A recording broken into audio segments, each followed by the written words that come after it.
Fox Sports. We are Blackmore. We are Wisconsin.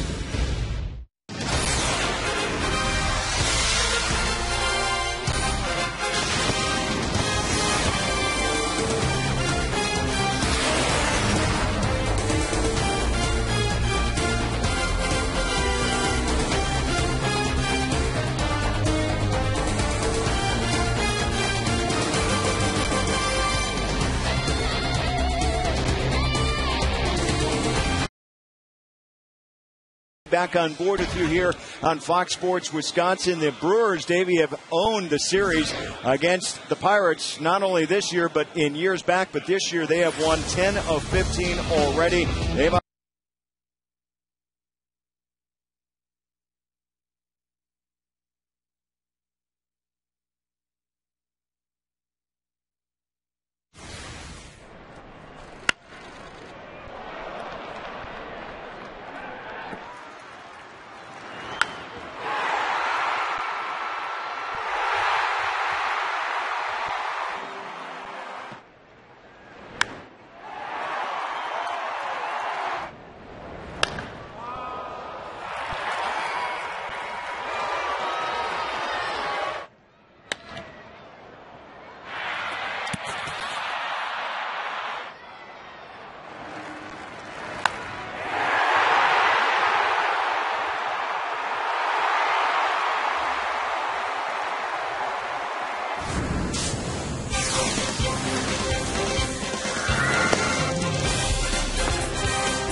Menards. Save big money at Menards on all your home improvement needs.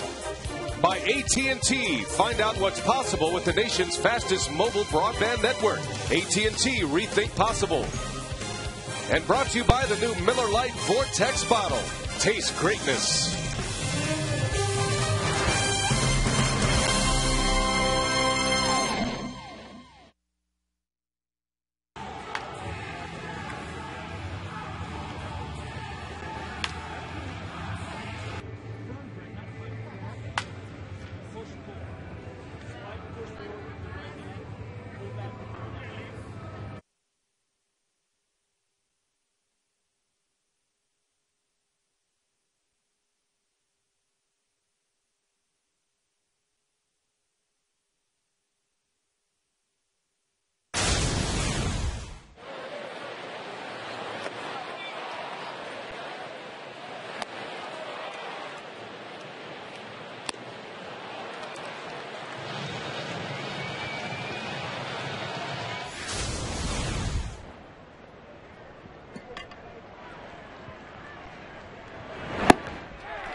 About set for baseball here tonight. Brian Anderson with Bill Schroeder.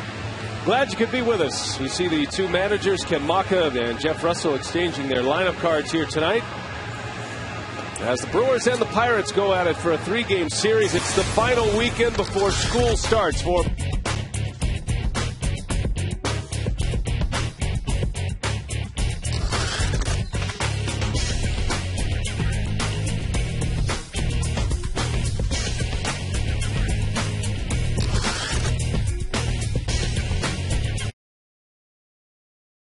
will face left-hander Chris Narveson. Now Chris Narveson continues to look for win number 10. He's got that big earned run average, but the Brewers have a way of scoring some runs when he's out there. Actually, in his last 4 starts, the Brewers are 3-1. So the Brewers have a good record lately when Narveson's been out there. He's got to be careful with strikes early in the count. This Pirates team, they like to attack early. Let's check the Brewers.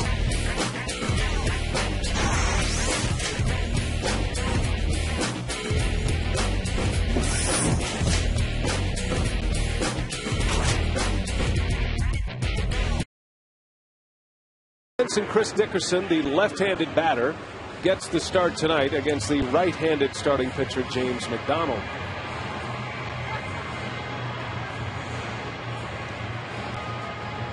Home plate umpire is Bill Miller, Chad Fairchild, Marvin Hudson, and Mike Riley on the bases. Mike Riley is the crew chief. If we are in need of a replay on a boundary call, it'll be Mike Riley who makes that call. Game's first pitch on the way. And it is strike one, and away we go from Miller Park.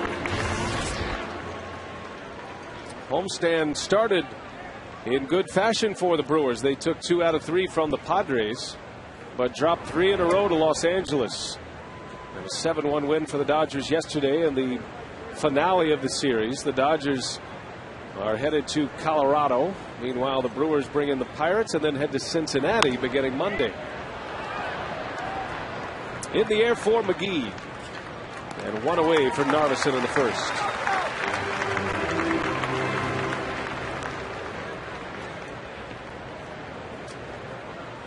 There's the Pirates skipper. Former big league catcher. He's one of the many former major league catchers who are now major league managers. John Russell actually caught a no-hitter. He caught Nolan Ryan's no-hitter. And it has been a dismal year in Pittsburgh once again, Rock. 43-84, and their road record is almost beyond belief. Yeah, they are 13-48 away from PNC. I mean, there's really no explaining that. I mean, you can understand if the road record is not very good, but it is unbelievably bad. Only 13 wins away from PNC Park. And this is a team that's not too bad at home. I mean, for the Pirates, the way they are right now, where they sit, you know, the Pirates 43-84. They're only 6 games under 500 at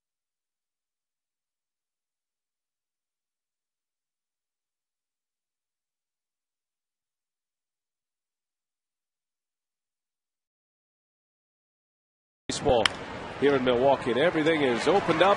Plenty of blue sky up above as McGee takes care of Tabata, and out number 2 in this first inning. Well, it'll be a key tonight for Chris Narveson to be efficient with his pitches and not run into the wall that he has come up against. It has typically been the 6th inning wall, the 3rd time through the batting order. But unusually in his last start, he was cruising along through the first 3 innings. Ran into major trouble, however, in the 4th inning against San Diego, and he was out of the game in a flash after going through the first 3 scoreless. Yeah, it happened so quickly that Ken Maka really didn't have much of an opportunity to get anybody up. A base hit, a couple of walks, and a double. Ended up giving up 3 runs in the 4th inning. He was done. Very unusual for Narveson. Usually when he has problems, it's in the first 2 or 3 innings, but the 4th inning was his bugaboo inning last time. Ken Maka and Willie Randolph talking it over on the bench. 2 guys who were original Pittsburgh Pirates farmhands, both drafted by the Pirates in the same year, as a matter of fact. Walker into right center. Hart cannot cut it off. It goes to the wall, and Walker will settle for the double. Yeah, this guy, he's unbelievable against Milwaukee. I mean, last time the Pirates were in Miller Park, the Brewers, I don't think, got him out too often. He had a big series here in Milwaukee and continues to swing the bat well. A switch hitter, able to take that breaking pitch and just serve it out into right center. That's a good piece of hitting. Walker hitting near 300, but against the Brewers, a lot better than that. Now Walker has been the best run producer in the month of August. He's driven in 15 runs for Pittsburgh and has 6 of those 15 RBIs in his last 2 games. So he's at second for Garrett Jones, the big home run threat in this lineup. Hasn't been swinging the bat all that well lately, but the 2 hits that he has had lately have both been homers. So you got to be careful. One of the few guys you have to be careful with to keep him in the ballpark. 2 hits in his last 25 at bats, and both of them homers. And Jones with 19 home runs this season, 71 driven in. Pittsburgh coming off a win against the Cardinals. Matter of fact, they won back-to-back games against St. Louis on their last homestand. It was a 10-game homestand in all for the Pirates. They finished 4-6 and had to win the final 2 games against the Cardinals to get to those 4 victories.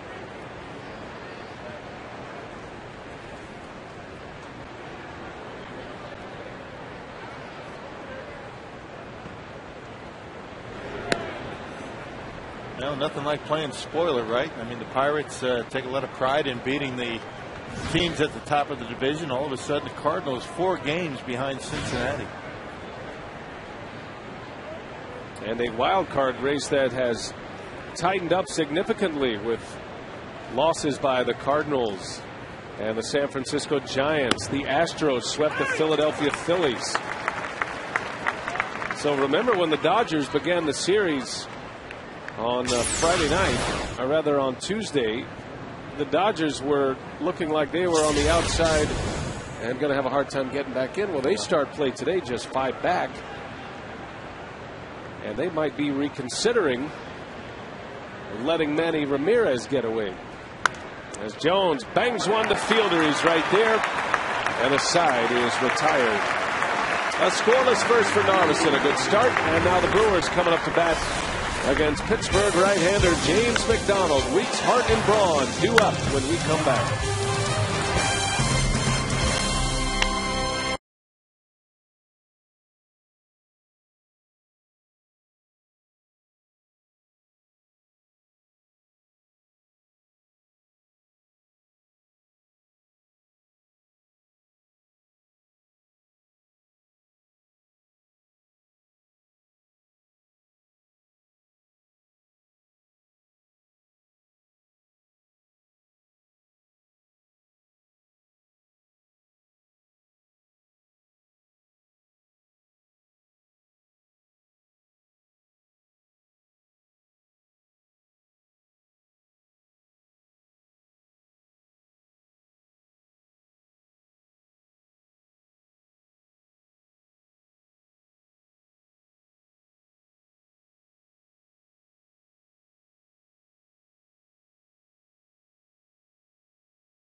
Taking on Maka's hometown team, the team he grew up following as a kid. Subway lineup for Maka tonight. It's Weeks, Hart, and Braun at the top of the order. The middle 3, Prince Fielder, Casey McGee, and Chris Dickerson. McGee still leading all major leaguers in RBIs for the month of August. And then it's Escobar, Lucroy, and Narveson rounding it out. The Subway batting order for the Milwaukee Brewers.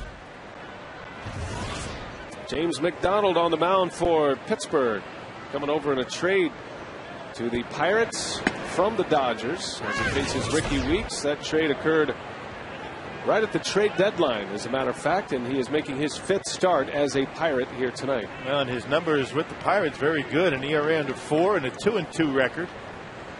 Yeah, down in the minor leagues, they say he had excellent command. He's only walked 9, struck out 24 batters in 22 2/3 innings with the Pirates.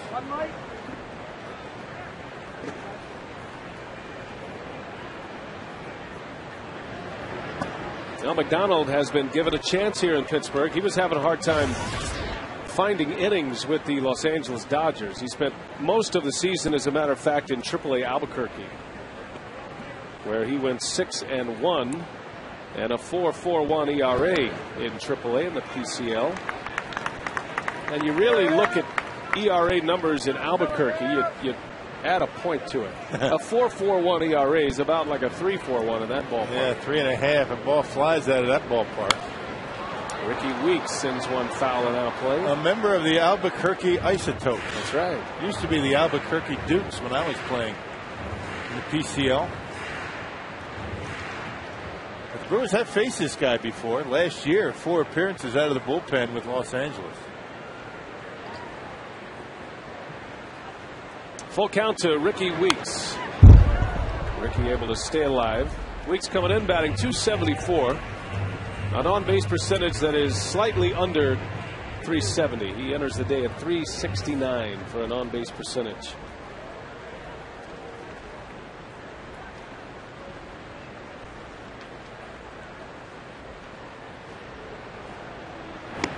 And down he goes on strikes. So McDonald picks up a strikeout to start it.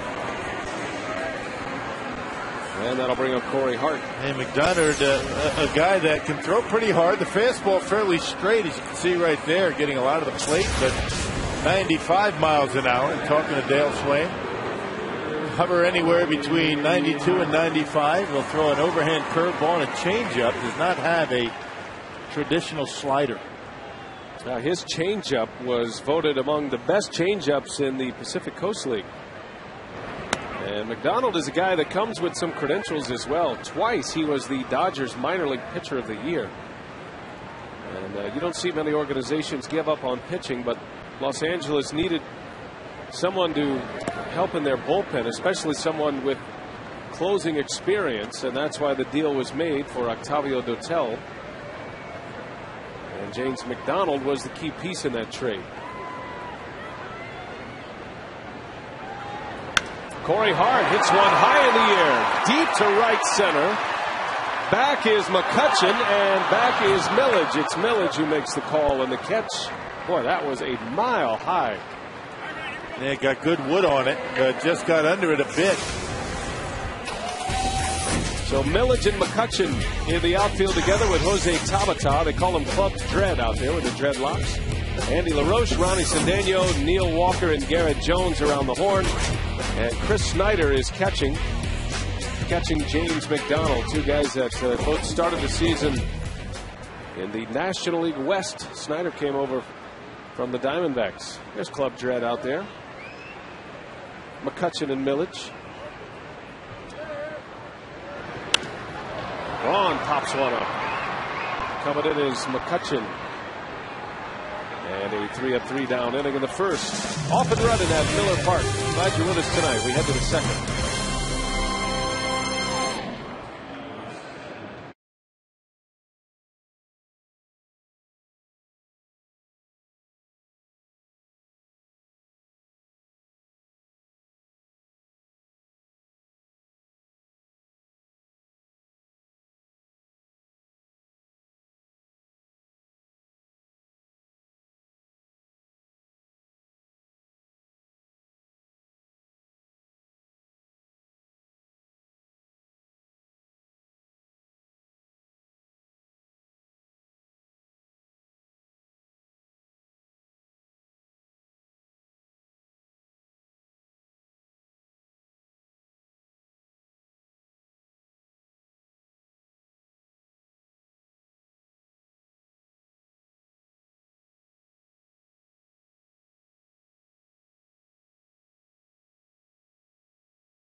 Miller Park. What a great ballpark it is. And the kids are out. She's out with her dad. He's out with his dad. And having some fun before school starts. We want to say hello to all the teachers who've been getting their classrooms ready. We wish you the best of luck. All the parents rejoice. Kids are back in school. And one last weekend here of baseball before school begins. A new season beginning on Monday for most students here in Milwaukee. Tip our hat to all the teachers out there, all the coaches, teachers. Lastings Millage will lead off, and he hits one hard right center field. That one's got a chance, and that ball's off the top of the wall. Millage on his way to second with a double. Well, he smoked that one into right center field. It's the second Pirates hit. Well, he seems as though Lasting Millage puts his best foot forward when the Brewers are around, whether it be at PNC Park or here at Miller Park. 4 home runs, and a lot of them coming against the Brewers, and taking that one to the opposite field. Millage putting a charge into that one, a high fastball. Have to be very careful against the Pirates with fastballs, particularly up in the zone. They will not let them go by. They don't walk much, and they don't strike out much. Well, you can hear Millage banging one off the right center field wall. Runner at second with nobody out to start this inning as LaRoche is up there. Andy LaRoche hitting at just .218. Speaking of former Dodgers, he was traded to the Pirates from Los Angeles last year. Just 3 homers, 14 RBIs. He's had a tough time staying healthy, and he's lost most of his at-bats with the coming of Pedro Alvarez, a young phenom prospect for the Pittsburgh Pirates, who is not in the starting lineup today. And did some damage against the Brewers the last time these two got together, talking about Alvarez, and now LaRoche getting an opportunity against Narveson. Pirates have to decide what they're going to do with some of their players as the season winds down. I mean, when you look at the statistics, the team stats, you know, offense and pitching, the Pirates are at or near the bottom in just about everything. And you got to take a good hard look at every one of the guys, including Andy LaRoche. I don't think there's much question that Pedro Alvarez is going to be around a while. Yep, he is their third baseman of the future. As LaRoche chases one, maybe a little over anxious, and Narveson strikes him out. One away here in the second inning. That took a little off the fastball, and LaRoche chases it. A little pressure on LaRoche, I would imagine, knowing that he's being looked at very closely.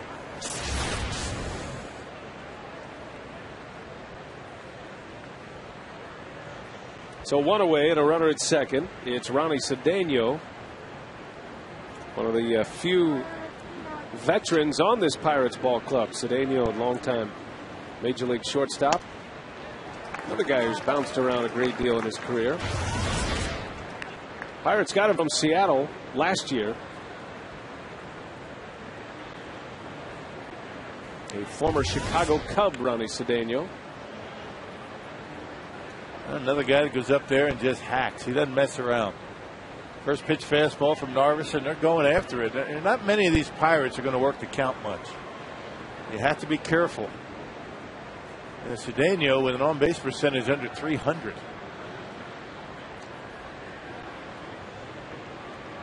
Well, for much of the first half, the Pirates had their pitcher batting in the 8th spot in the batting order, and Cedeno was the one relegated to the 9-hole duties. But he hurt the Brewers on a few occasions batting out of the 9 spot.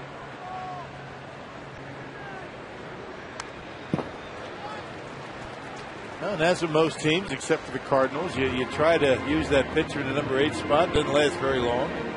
It does work when you have a number 8 hitter, or a number 9 hitter, I should say, behind the pitcher with a good on-base percentage, which Cedeno does not. Yeah, under 300, as you mentioned. So it doesn't make a whole lot of sense. I noticed Tony La Russa stopped using the pitcher in the 8th spot in the batting order here recently, citing a lack of team offense. He wanted to change it up. Well, the Brewers and Cardinals hooked up. The pitcher was batting in the number 8 spot. That comes and goes for the Cardinals. Tony La Russa uses it, takes it away, and he'll go back and forth with it depending on how things are going. Now the Brewers have tried it off and on a couple of times.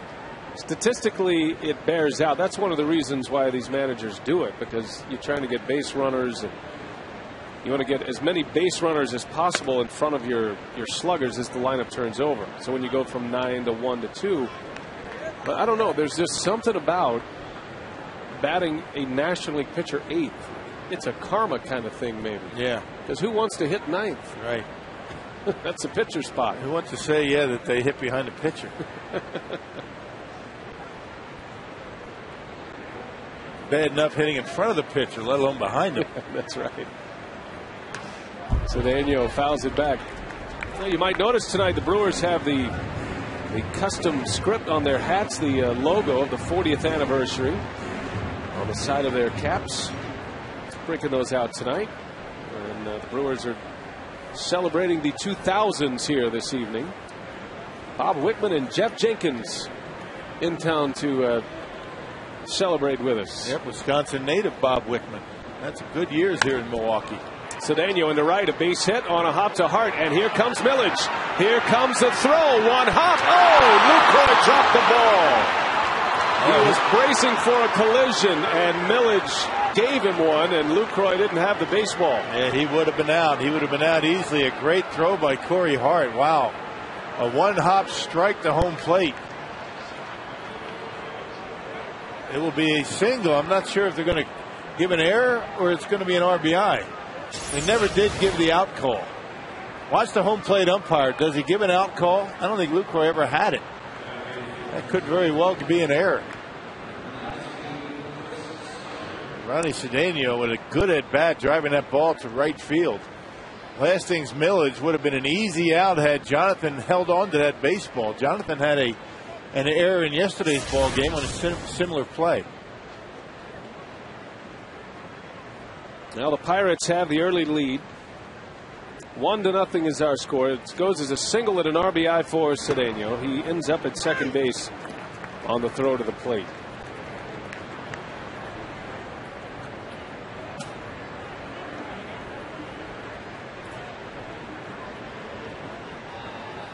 Just a situation where Jonathan Lucroy was, as you mentioned, bracing for the collision. Took his eye off the baseball and never had it.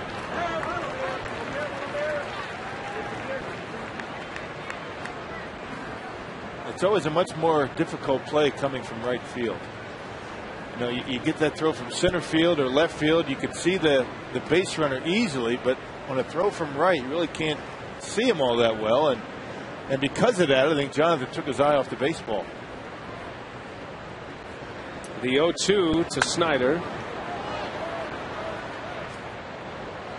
Well, Chris Snyder came up in the Diamondback system. He and Miguel Montero were catchers 1 and 1A, and they weren't sure at the time who was going to evolve into their everyday catcher. Snyder is in a Pirates uniform. There's your answer. Montero getting most of the playing time this year, and the Diamondbacks shipping away Snyder to Pittsburgh. A Bill Schroeder-sized catcher here in Chris Snyder. Yeah, I was going to say, shades of Lance Parrish coming back, and Carlton Fisk. Probably the tallest catcher in baseball. He's about 6'5". That is a big man back there. But a very good defensive catcher.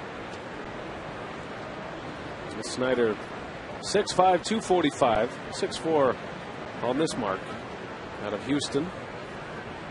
Played his college ball at the University of Houston for the Cougars. And there was a time when he was the everyday catcher for the Diamondbacks. He was thought to be their catcher of the future, and at one time he won the job over Miguel Montero. Had a 16 home run season in 2008. But things turned around for him. And Miguel Montero ended up as the starter. Snyder traded away. Down he goes. Narveson strikes him out. Out number 2 and his second strikeout. With MLB.TV Premium, you can enjoy HD quality, home and away coverage, multi-game view, and the ability to pause and rewind live games. Visit Brewers.com to order and to get more details.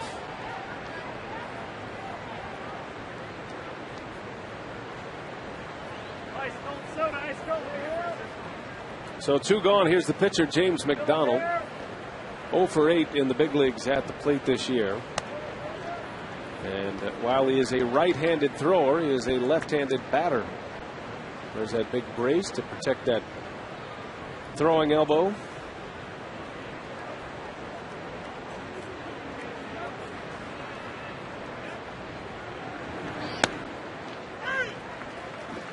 McDonald didn't show much at the plate in AAA either this year. He was 1 for 11, and in the big leagues 0 for 8.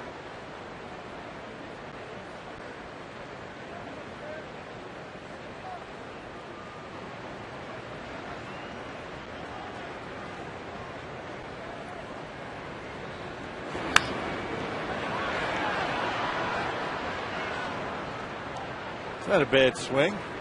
He hangs in there pretty well. Another big, tall guy up there. That's a big battery right there when you talk about size, height. They've got McDonald listed at 6'5". Well, he and Chris Snyder. Snyder twice as big, though. Down goes McDonald. Narveson strikes out the side, gives up a run on 2 hits. Mixed around it, however, and we're headed to the bottom of the second inning. Prince Fielder will lead off when we continue.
Sky up above, the roof is open, and the Brewers and the Pirates underway. Yesterday, the Brewers wrapping up their series with the Dodgers.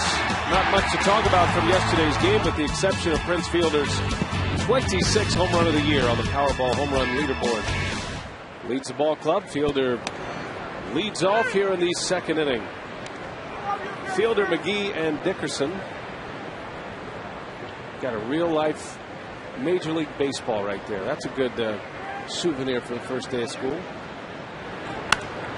Fielder down the line. That ball's pretty well hit. Tabata's on the run, and he runs it down. One thing's for sure with this Pirates outfield, they are very fast. All three, they can cover some ground. Yeah, Tabata. Everybody talking about the way he's been swinging the bat, but boy, he covered a lot of ground in a short period of time. Prince doing a nice job getting on top of that high fastball. Tabata able to get there quickly down the line and rob Prince of extra bases.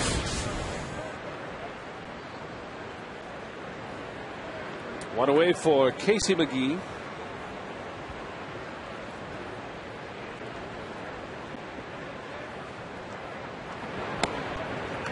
McGee begins the day with 20 homers, 84 driven in. His 84 RBIs lead the ball club.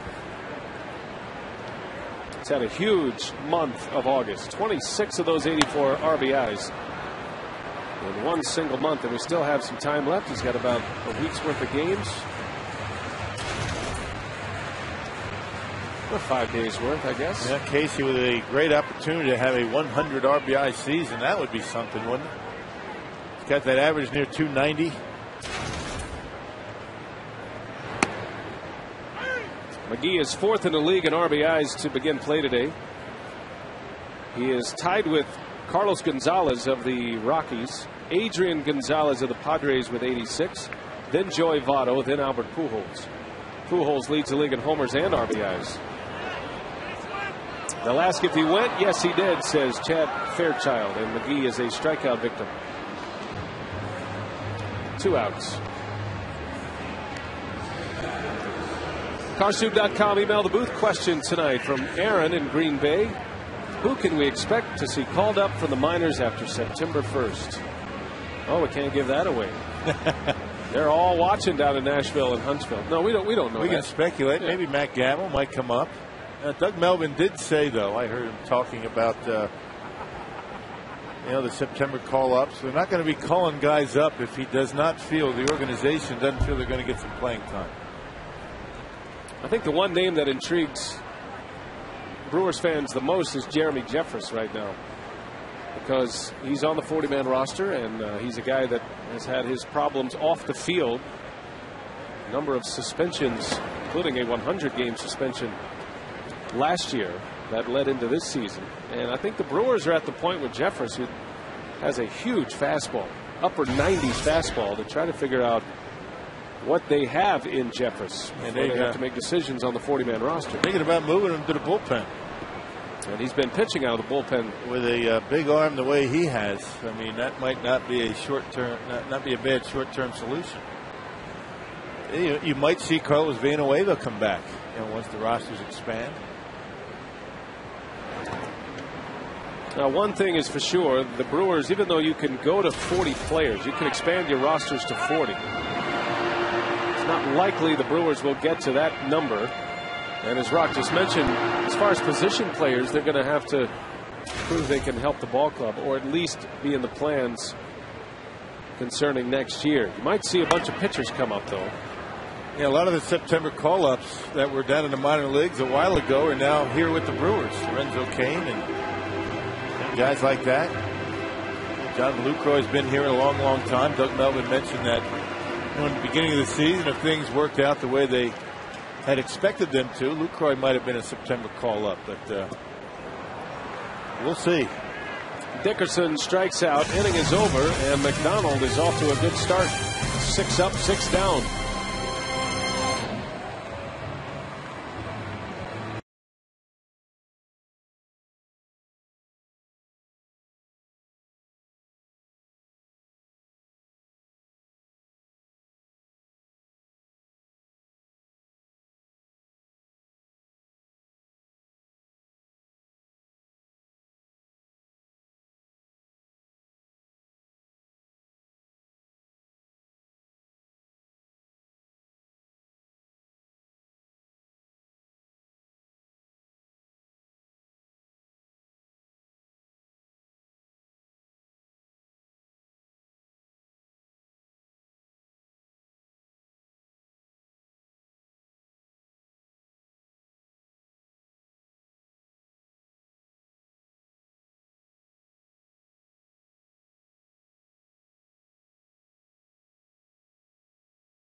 Piggly Wiggly, the official supermarket of Fox Sports Wisconsin.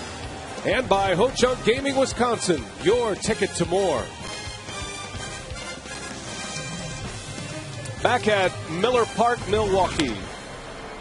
And on the first pitch, Andrew McCutcheon sends one to right field. Corey Hart makes a catch for the out. We are pleased to be joined now by the Chancellor of the University of Wisconsin, Biddy Martin, is here. Great to have you with us. Thank you very much, Brian. I'm Bucky delighted Pride to be is here in the booth now. Yeah, nice seeing you. Nice to see you. How's everything up in Madison? It's great. The students are returning. Yeah. It's exciting. Exciting times up there. It's a great time. Tell us a little bit about the scholarship for Mr. Seelig. Mark Atanasio, Tom Warner.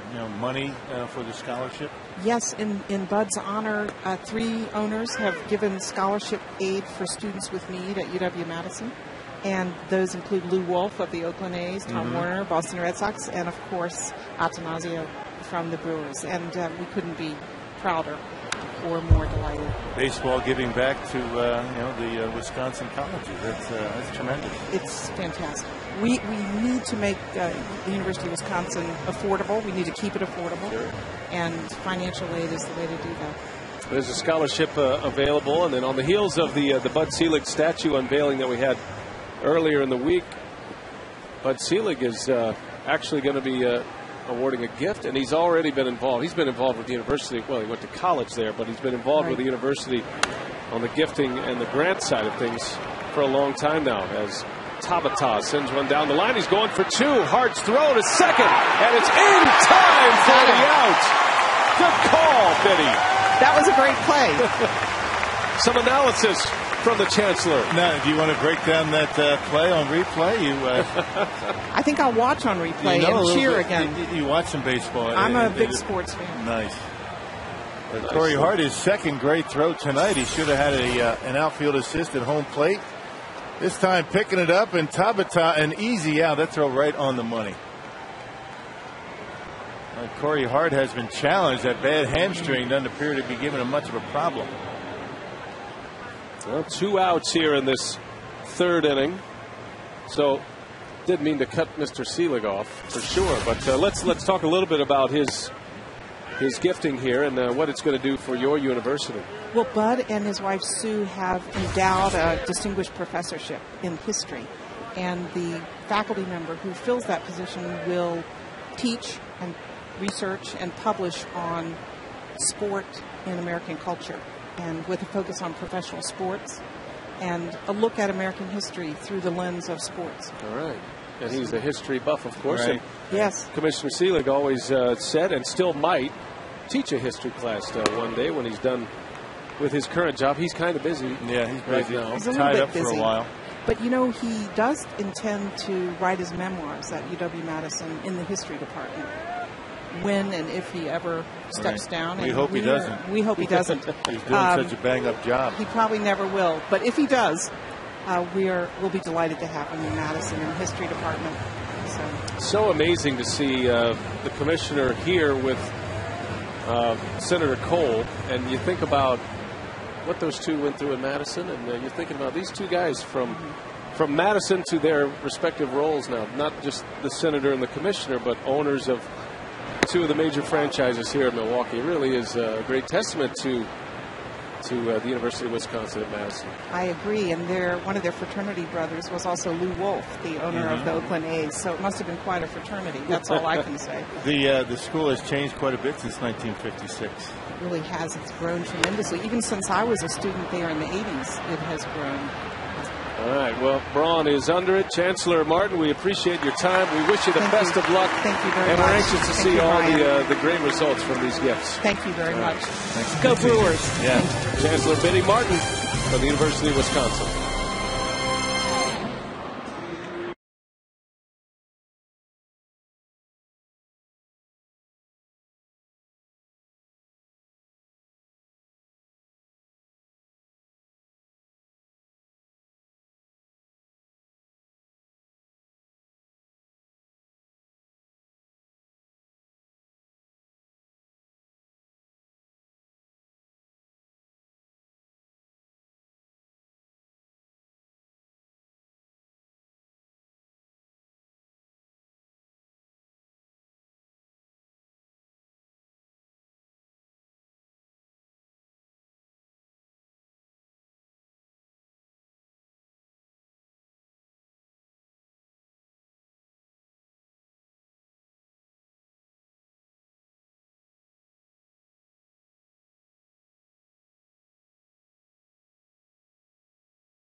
SportsWisconsin.com to watch a live stream of tonight's Brewers postgame fireworks. The stream will begin shortly after the final out of the game on FoxSportsWisconsin.com. So a lot of good fun tonight here at Miller Park. You know, they don't have fireworks shows very often here at Miller Park, so it is a special occasion tonight. Yeah.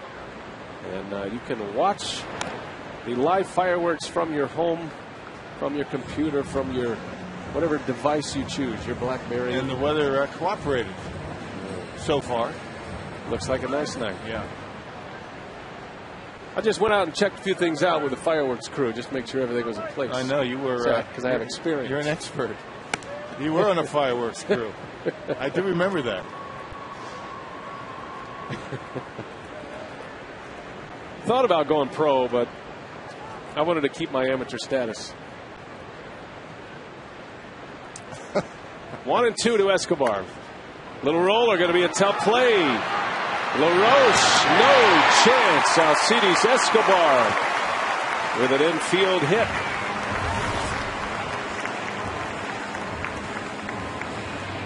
No, it wasn't a bunt by design, but it turned out to be a pretty good bunt. I mean, you couldn't have rolled it out there any better than that. The big swing. I'll tell you, James McDonald has pretty good off-speed pitches here tonight. Curveballs and change-ups.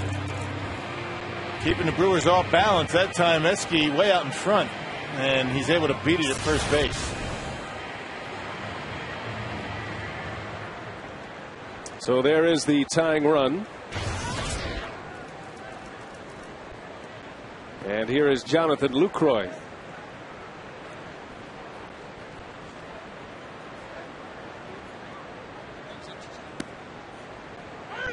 Lucroy takes a strike. Well, Lucroy hitting 8th. That's been a regular spot for him over the last 6 weeks. Hitting in front of that pitcher. Never an easy job, especially for a rookie. And pretty much all season, Ken Macha has had a rookie in that position, whether it be Escobar or Lucroy.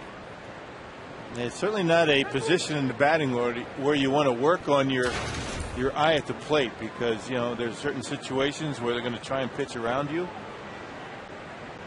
You got to know when to expand your strike zone at times. You know, when you have first base open and a man at second base, 2 outs.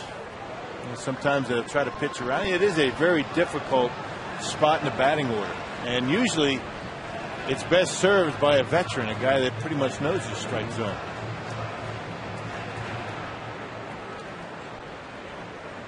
Well, managers put together their lineups, and they have, for various spots in the lineup, you have your ideal numbers you'd like to hit. You'd certainly like to have a high on base percentage guy batting in the 8th spot. Lucroy is not that kind of hitter yet.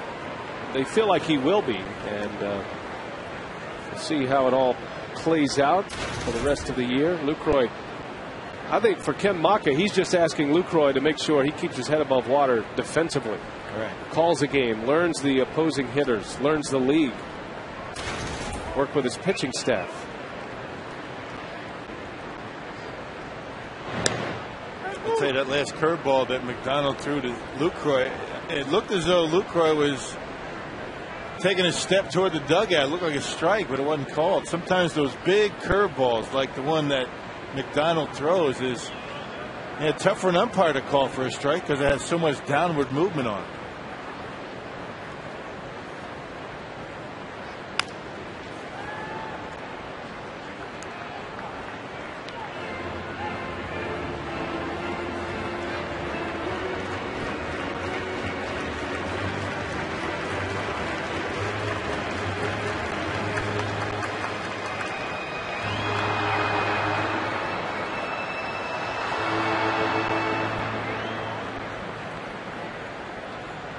Long, tall James McDonald. 1-2 to Lucroy. Hit in the air to left field. That one is hit pretty well. Will it stay fair? That baseball is foul. He just got out ahead of it. Well, I thought that was going to hook well foul, but somehow Lucroy was able to straighten it up enough to have a chance at a home run. Well, from here, it looked like it hit the foul pole, but obviously didn't. Well, you're right. I mean, it looked like he was a little bit out in front, It was another big curveball. Let's check it out. Yeah, the ball does never disappear behind that foul pole. Doesn't hit it, and clearly a foul ball.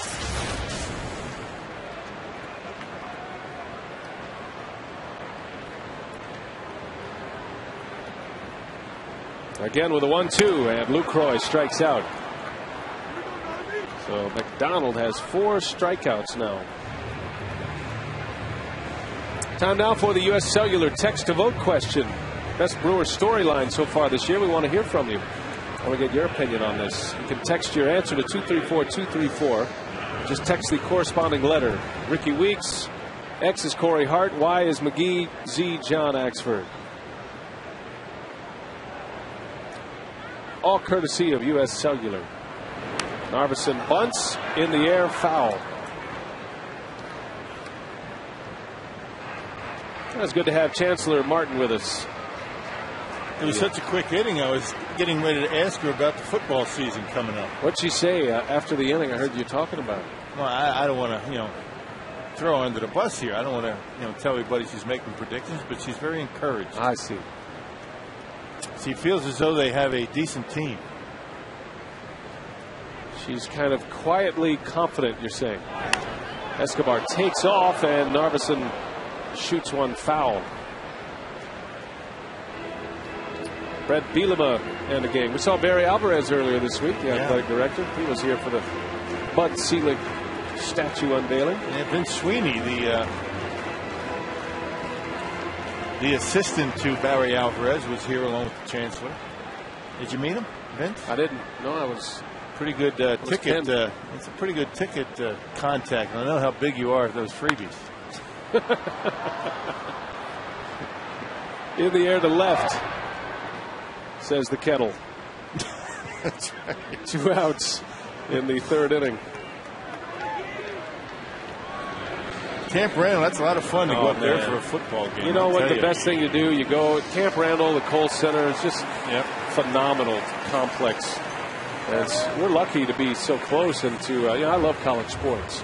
I grew up in a college town and love going to college events. And Badger football and hockey and basketball, so much fun. Hit the nitty gritty. Yep. Go to the nitty gritty first, and then you go to the event. That's a great day in Madison right there.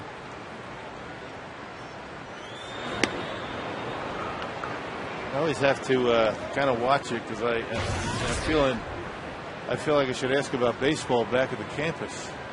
That wouldn't have been a good question to ask, would it? It's a little bit of a sore subject. Yeah. I'd love to see baseball return to Madison, though. Oh, yeah. Who wouldn't? But it's one of those things. You had the Chancellor here. You could have asked her. No way. I wouldn't do that to her. Put her on the spot like that. Chancellor Martin she's beginning her 3rd year this year. That's a play-by-play's job, is to put everybody on the spot. Well, maybe we'll send Telly out there, being the crack journalist that he is. Get to the bottom of it. Doug Melvin and I do the luncheon. Actually, it's a banquet and a dinner every year in Madison, and put on by that group. They've got a great college team there, a wood bat team, right? Yep. Summer league. They draw very well. The Mallards, right? Always a big event. Oh, McDonald is reaching back and bringing the heat tonight. The high fastball. Brewers unable to lay off. McDonald has 5 strikeouts.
Rogers and Neil Young as Farm Aid's 25th anniversary concert plays right here at Miller Park on Saturday, October 2nd. Tickets on sale now. Call 414-902-4000 or visit tickets.com. Coming up soon, that's going to be a great event, and good for Miller Park to host such an event. That'll be a lot of fun. Unfortunately, we'll be in Cincinnati, so we're only going to have to hear about it.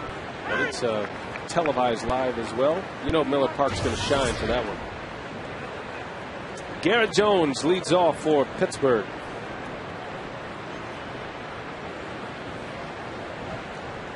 Pirates have 4 hits. They've scored a run. Jones breaks his bat. And Weeks makes the play for the first out.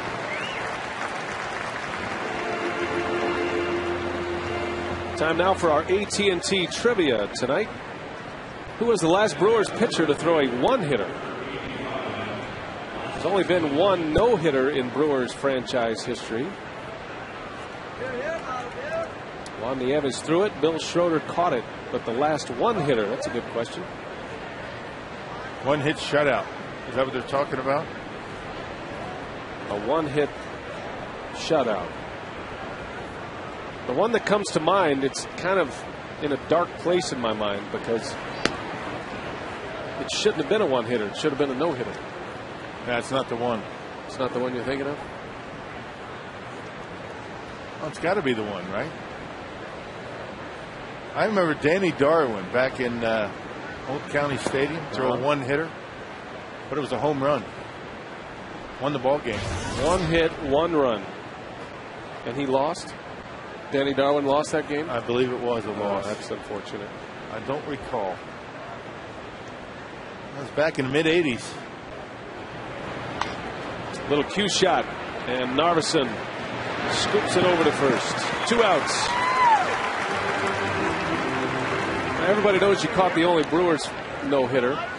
What was the closest you came other than that Nieves no-hitter? Do you remember? I don't. Does that surprise you? A little bit. A little bit. You caught guys like Don Sutton. I mean, you caught some great pitchers. I think Chuck Finley when I was with the Angels. Yeah, Twilight maybe. Yeah, one of those days. Played a lot of those Twilight games in Anaheim back in those days. That's where all your pass balls came from, right? Right. Wasn't my fault. Bob McClure throwing knuckles. At random. I caught Bob McClure as a member of the Brewers and with the Angels. I couldn't shake him. McGee fields a tough hop, and the play is made. 1, 2, 3, 4. Brewers are coming to bat. Hart, Braun, and Fielder due up.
Pirates, Ronnie Cedeno driving in the only run of the ball game. It might have been an out had Jonathan Lucroy held on to the baseball. Perfect throw from Corey Hart. Both pitchers Throwing the baseball pretty well. James McDonald has allowed only one infield hit with 5 strikeouts.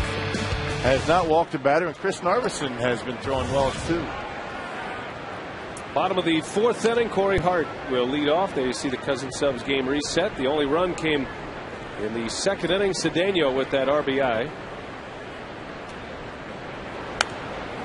Speaking of one-hitters, that's all the Brewers have at this point.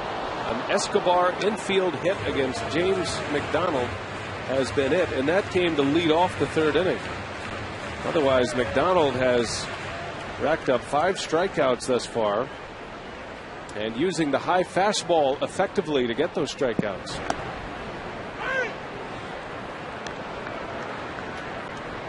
Son of a former NFL receiver by the same name, James McDonald. You know Darnell McDonald, don't you? I do. That's his cousin. Back up the middle, right to Walker on the first out. So one-hitters are in our AT&T trivia question tonight, and we're wondering who was the last Brewers pitcher to throw a one-hitter.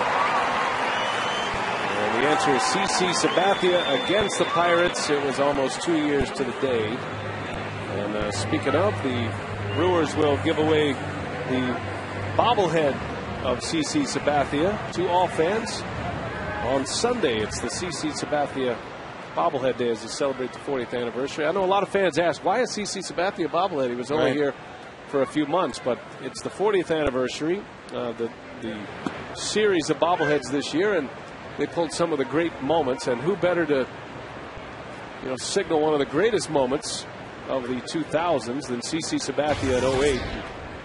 They had the complete game on the last day of the season. The Brewers ended up winning, going to the playoffs. That was a great moment. One of my favorite all-time sports moments.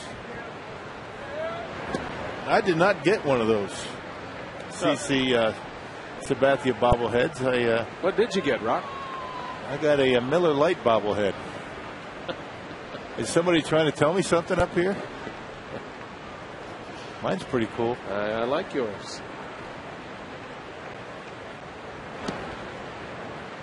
I haven't seen that version of it before. Let me see what I got here. This is tomorrow's. So it's a bobble bottle, really. It's not. I wouldn't go for a bobblehead. And then you got. Every time I look at this, I think of our stage manager, Renee Hoffman. She's a dental hygienist, and this is what. When you're laying down and she's working on you. I was waiting to see where you're going with that one. I don't know. Just something I thought of. A CC Sabathia bobblehead reminds you of Renee. Wow. Renee, I didn't say that, by the way. 2 outs in the inning. Hey, we're talking about that Danny Darwin one-hitter that he lost. He won. A 4-1 win against the Minnesota Twins. Now, how can we even think about Renee and the CC Sabathia bobblehead? Because that's the position you're in when you go see Renee at the dentist. I get it. That's a stretch. That was on August 19th, 1985. That Danny Darwin one-hitter, and it was a home run. I believe it hit the foul pole. So he that was a Darwin victory. What he lost was the no-hitter. And the shutout. 1985. Seems like yesterday. So you say I don't remember much? I did remember that. Of course, I didn't remember who won. You remembered it as soon as Mike Faulkner wrote it out and you read it. No. I remembered that he had a one-hitter, but the one hit was a homer. I see. Did you catch that game? I did not. I observed from the right field bullpen. What was your role that day in 1985? I actually didn't have a role because they didn't need to even warm anybody up that night. Oh, that's a good night for a catcher down in the bullpen. Yeah. There was no Marcus Hanel hanging around back in those days, was it? Nope. It was me and Larry Haney. The bullpen coach was actually was a catcher in the big leagues. That's the way it used to be for a long time. Right. They didn't have bullpen catchers.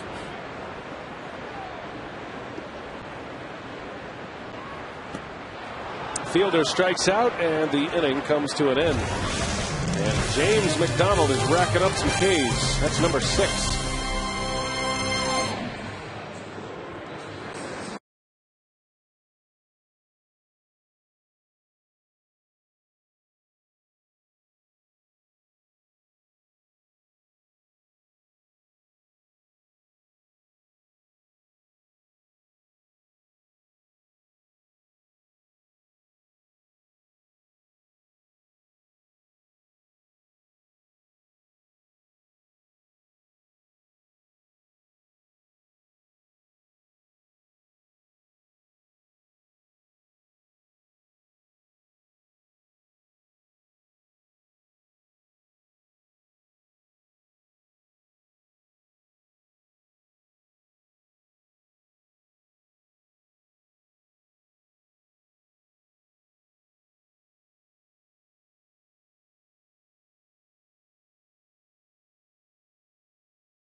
Ronnie Cedeno leads off. Cedeno, Snyder, and McDonald. Cedeno drove in the only Pirates run in the second.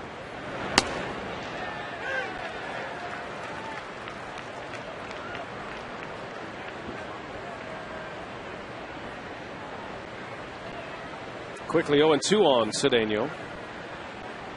The normally free swinging Pirates.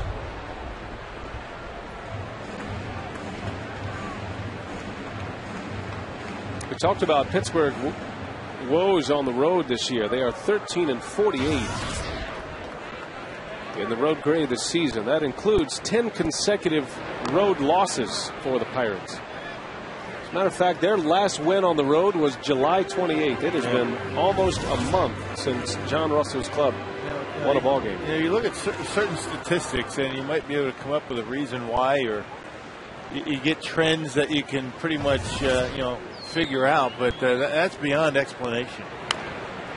The lack of success, and as bad as it's been for the Pirates. I mean, only 13 wins on the road. That's incredible. And you could say that,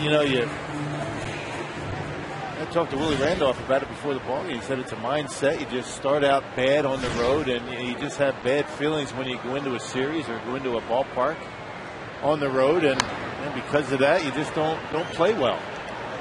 No idea why.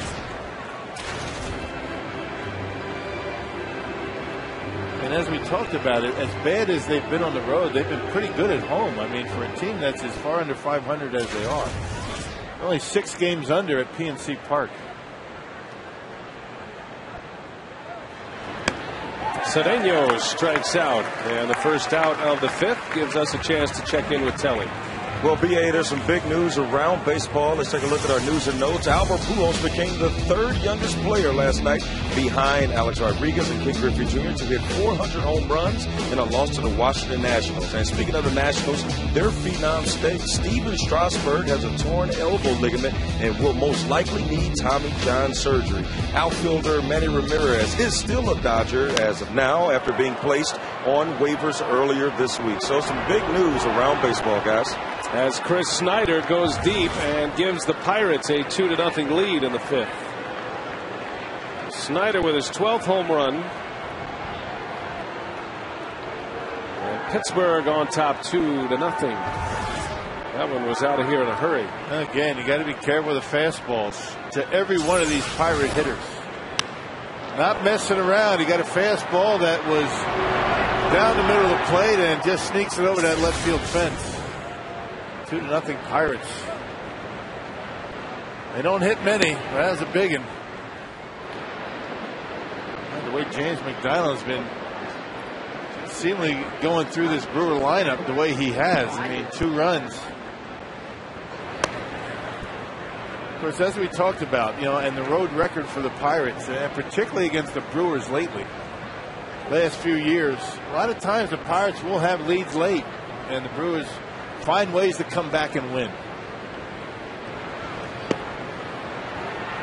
James McDonald, the Pittsburgh pitcher.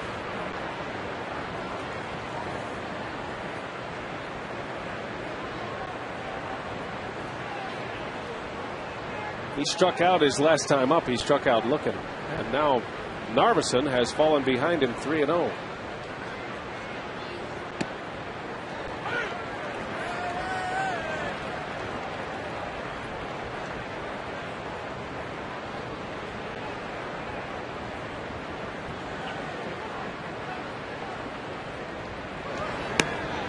Strike 2.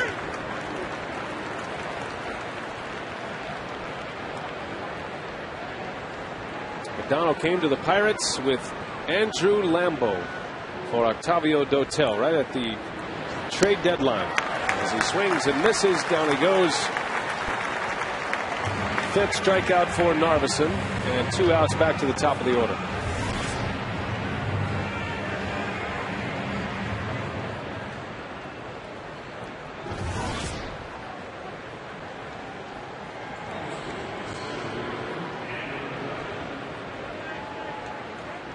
Top of the order now for Narveson, Andrew McCutchen, who is 0 for 2.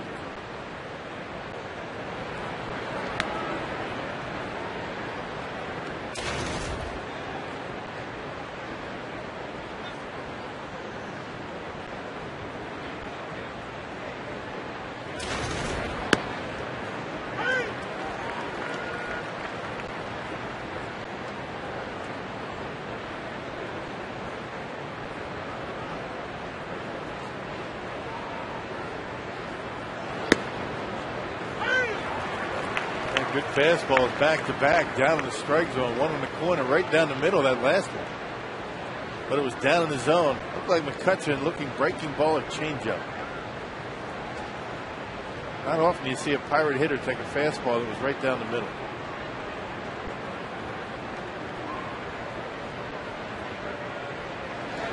And McCutchen takes a call, strike 3. So Narveson carves him up. 3 straight pitches, and down he goes.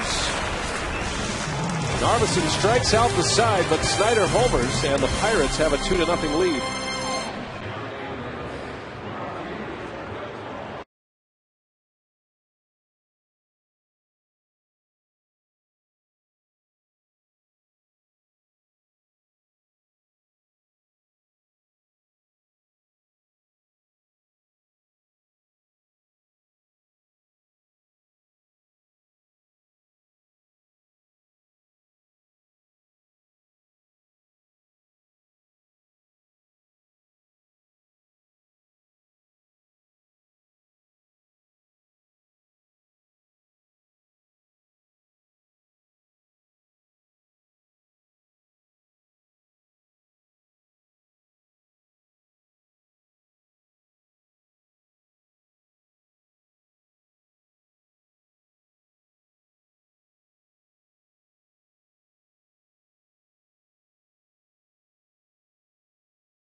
Here. We move to the bottom of the 5th inning, and James McDonald is working on a 1-hitter right now. As Casey McGee leads off to start the 5th. Powerball home run leaderboard has Casey McGee in the mix. He has 20 this season. That's a career high for Casey in just his 2nd year. And Fielder with his 26 yesterday leads the club.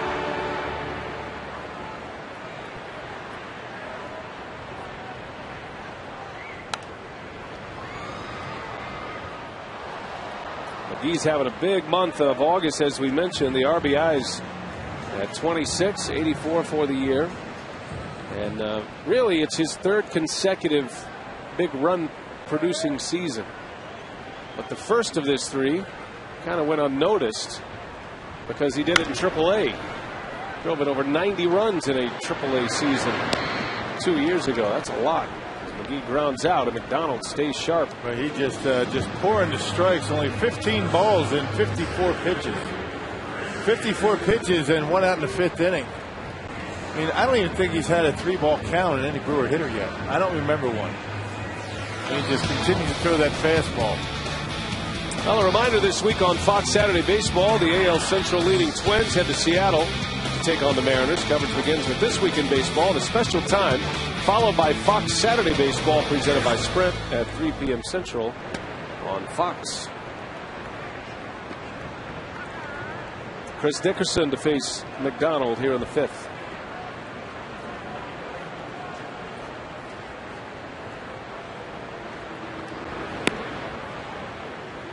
McDonald, when he was drafted by the Dodgers and signed, he was signed in 2002. He was drafted in the 11th round in 2002. But when he was drafted and signed, they had him both as a pitcher and an outfielder. They weren't quite sure where he would go, so he was such a young player anyway. He was signed out of high school out of California. Actually signed out of a community college, I beg your pardon, Golden West Community College. And he actually spent 2 seasons playing in the outfield after he started his professional career as a pitcher. And then he spent 2 seasons as an outfielder, didn't hit much, and then went back to the mound as a pitcher. As Dickerson flies out to left for the second out of the inning. Now, and that brings us to tonight's timer of the game winner. Sullivan Saloon in Sullivan, Wisconsin. That makes sense. Sullivan Saloon in Sullivan. They call the Brewers in the next 24 hours at 902-4572. They get 40 Miller Lite beer pen tickets to a Brewers home game this year or April and May of next year. This offer courtesy of the Tavern League of Wisconsin and Miller Lite. Two quick outs for McDonald. I'm starting to really dig on my Miller Lite bobblehead. It's got the Vortex bottle on it. Are you sure they didn't bring up two to the booth? It was just one? Oh, no, that's what I'm saying. They give you the CC one, and they give me the Miller Lite. Usually they give me all those. So you're saying this is yours too? It might be. Both of them? Maybe. Most likely. You can't have this one. This one's going home with me. Collector's item. What'd you pay for that, Rob? Right center. And McCutchen makes a catch for the out. 3 up, 3 down, McDonald. A one-hit shutout through 5.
Lottery and its family of instant scratch games. Odds are you'll like them.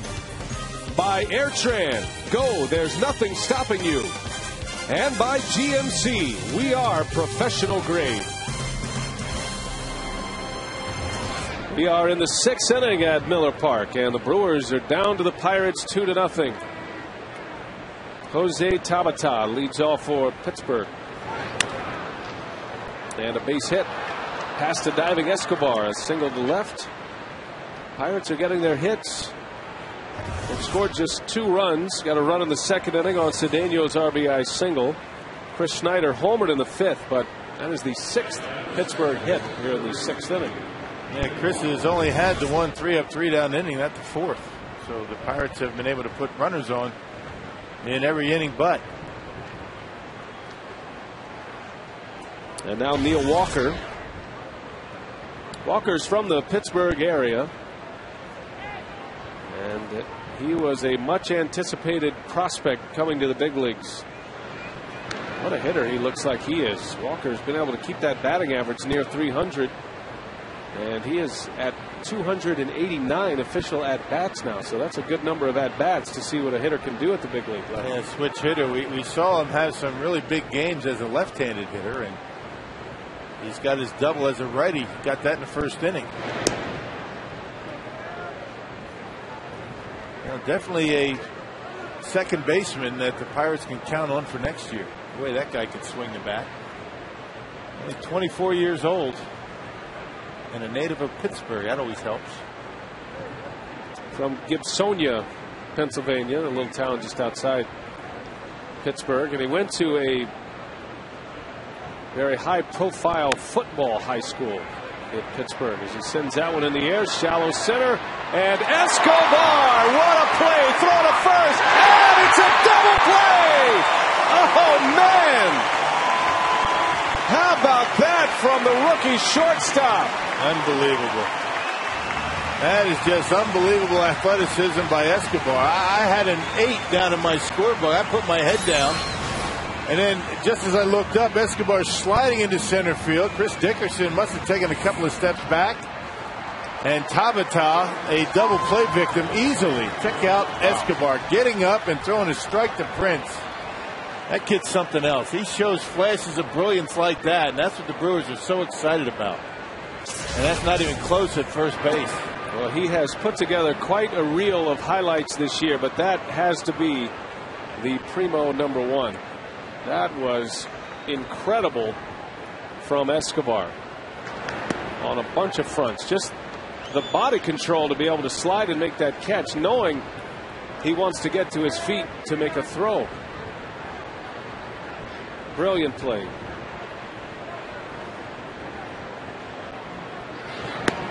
I was walking around that clubhouse today. Dale Sway said to Escobar as he was walking out to the field, "Dazzle me at shortstop tonight." Escobar looked at him and just kind of winked. There's your play there, Dale.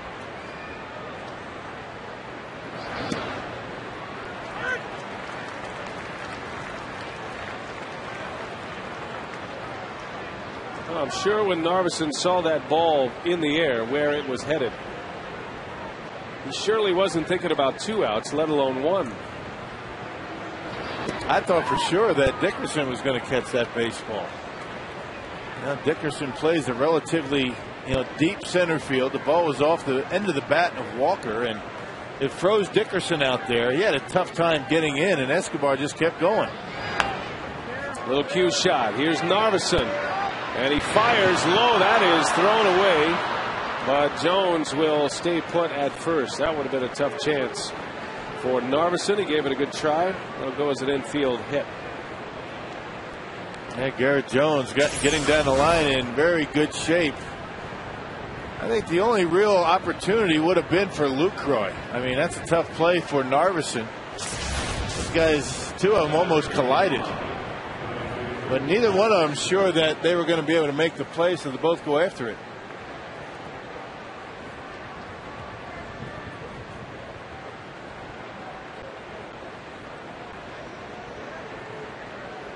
So Lastings-Milledge is coming up. A little bit of contact here, and Lucroy hitting the arm of Narveson, and that sent the throw wayward.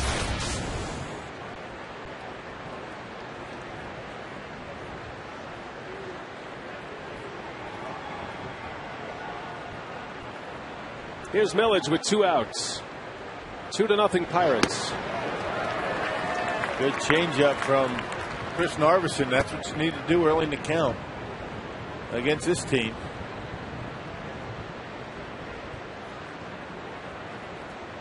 Yeah, Brewers on that list of infield hits. Got a lot of speed in the lineup. I would not have thought that.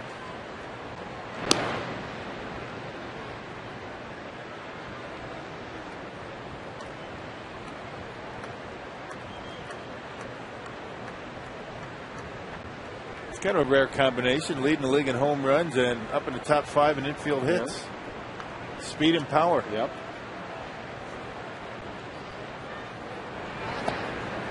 Almost hit Milledge.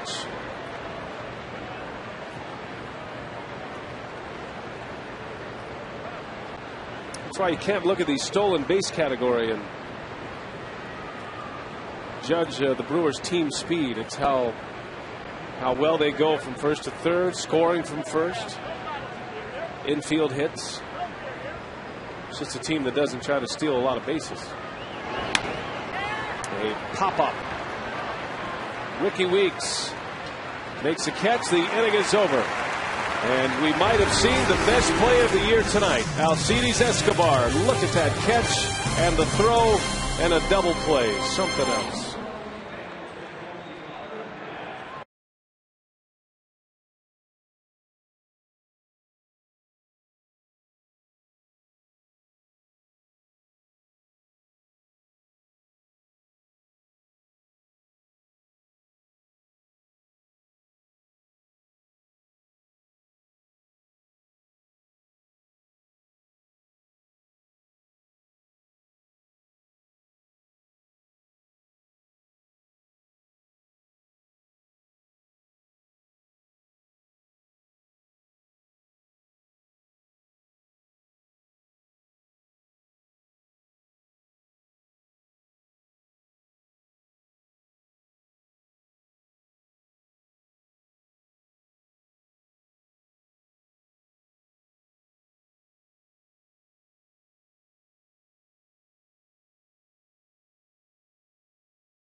Pirates got a run on the board in the second. Ronnie Cedeno with a one-out RBI single.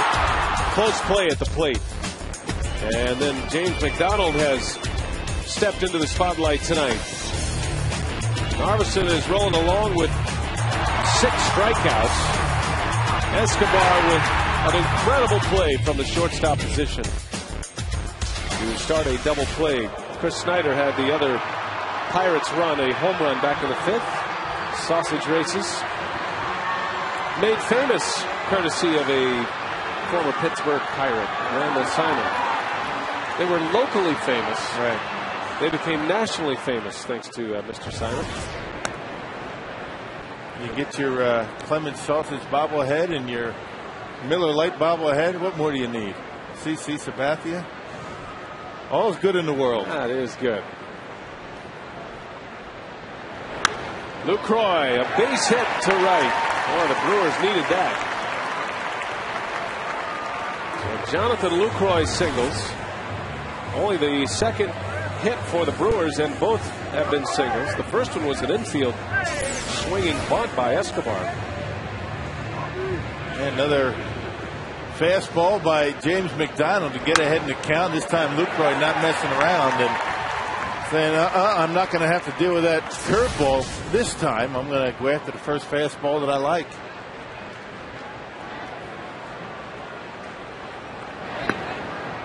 That gives Narveson a chance to drop a bunt down.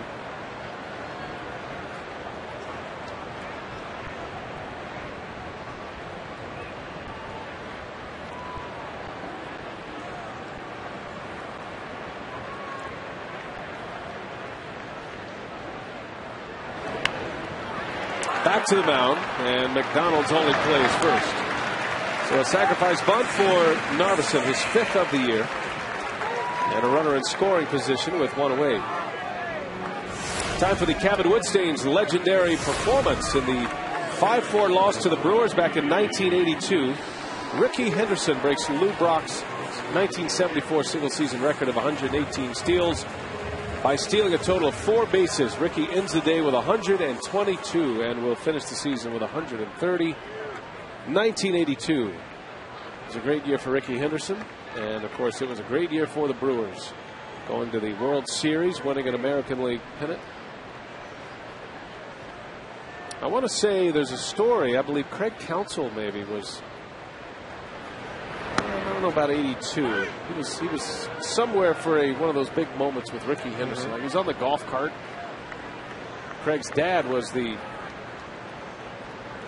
Community Relations Director, right? Community Relations man here. And Counsell still talks about that Rickey Henderson moment. Counsell would have been 12 years old in 82. There's Counts. Counts just turned 40.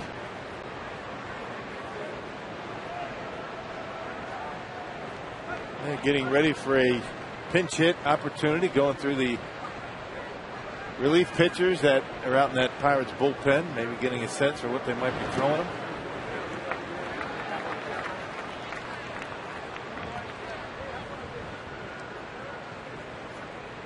Well, McDonald's been the story. He's been great as a Pirate. Has an August ERA under 4. And making his 5th start as a Pirate after the trade from Los Angeles.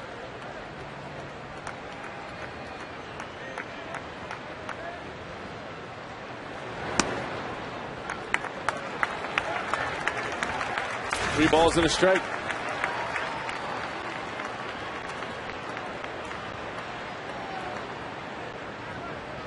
Weeks could tie it instantly. Corey Hart is waiting on deck. Brewers have some power bats coming up.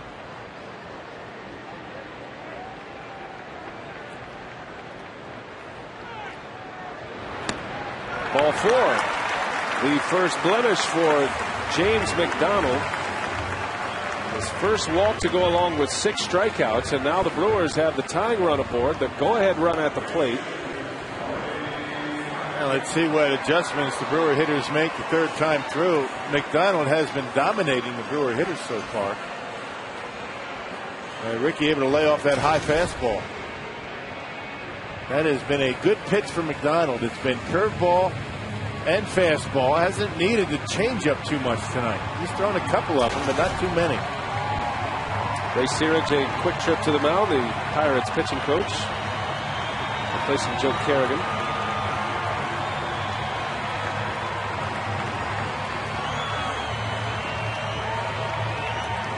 Great speed at first base, representing the tying run. And the young Brewers all talking about it, waiting for a chance.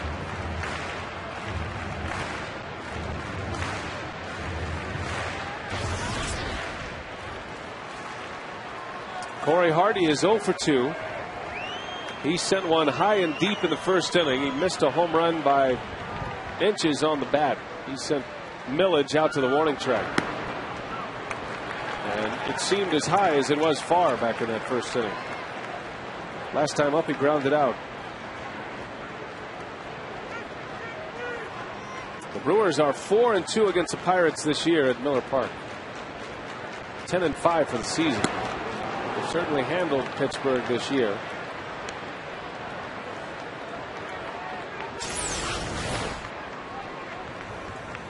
They started with a curveball, then a fastball. And got it right by Corey Hart. Lucroy at second with Weeks at first. A ball and 2 strikes.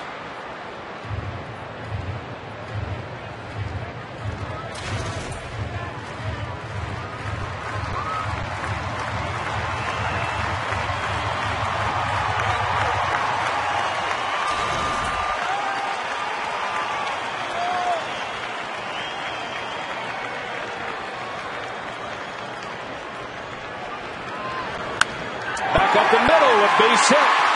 Lucroy around third. He is going to try to score. The throw goes to third. And Lucroy is in there. An RBI single for Corey Hart. It is 2-1 Pittsburgh. Oh, some aggressive base running by Ricky Weeks. Not much of a throwing arm by McCutchen in center field. He's got 7 outfield assists this year. But Corey just shortening his stroke up. There's that fastball again. Actually curveball. Got it up in the strike zone and just punched it into center field. Jonathan Lucroy scored easily. And Ricky very aggressive in getting to third base. That wasn't a very good throw by McCutchen. Well, McCutchen was playing so deep in center field. And Weeks took advantage. He ends up at third base with 1 out. That's a big base running play. Brewers can tie this game without benefit of a hit. Here is Braun now. 2 hits and a walk. Third time through the batting order. And the Brewers are finally on the board. Braun splinters his bat. And speaking of changeups, there one was 81 miles an hour. Against the Pirates, Ryan Braun has feasted this year. Had some of his bigger games of the season. And 4 home runs overall. You saw the walk-off double over the head into right field. And when Ryan hits them, they stay hit, puts the head down, and runs around the bases. Those are some incredible numbers for Ryan Braun, not just this year, throughout his career. 5 homers, 14 RBIs against Pittsburgh in just 15 games this season.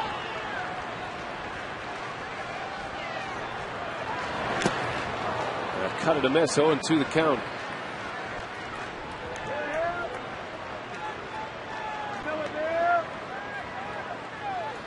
By the way, that RBI for Corey Hart, his 80th of the season. Giving the Brewers their first run.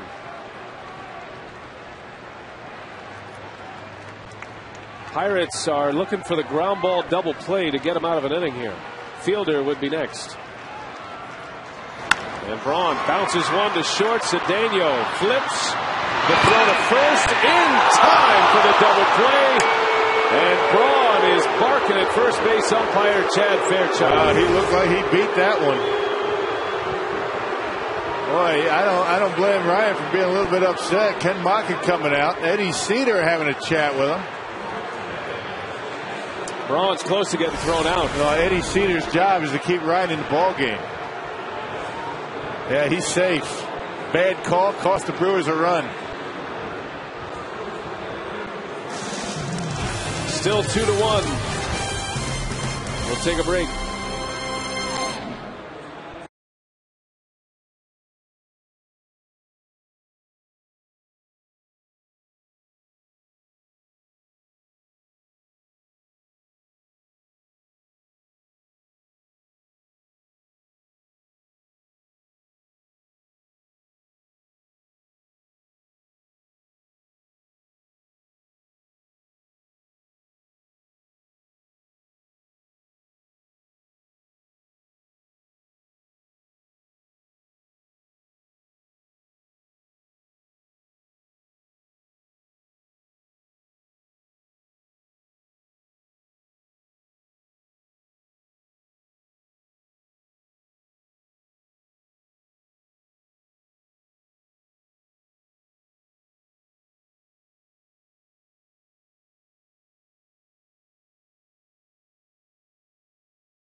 Presented by Miller Lite and the new Miller Lite Vortex bottle. Taste greatness.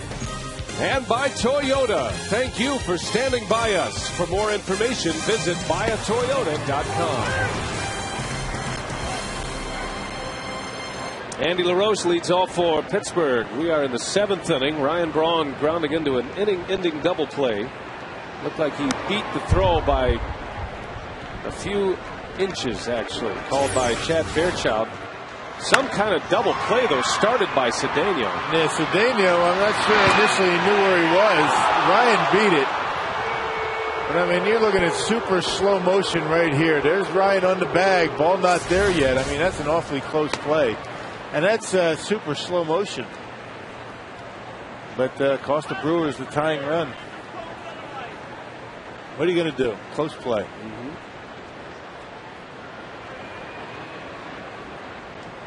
But for Cedeno to actually get the baseball to Walker with a chance to turn the double play got lost in the argument that followed with Ryan Braun. That was something else from Cedeno. I think initially when he had the baseball, I think he thought he was closer to second base. He was thinking about tagging it, but then realized I got to get rid of it. And Neil Young, there I go again. Young doing a nice job. You know, getting the ball off the second base or the first base. Neil Walker. Now Corey Hart did the right thing. He stopped down. He didn't want to get tagged.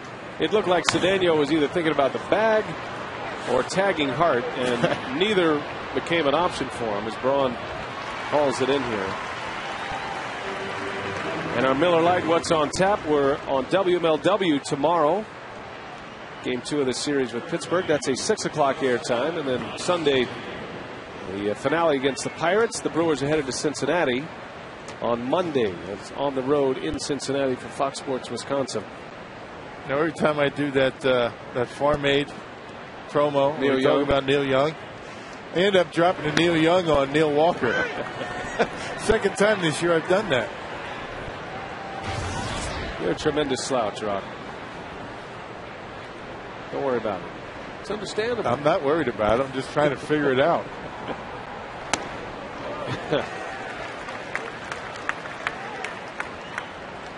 It must be the Neil part. But a heck of a turn by Neil Walker.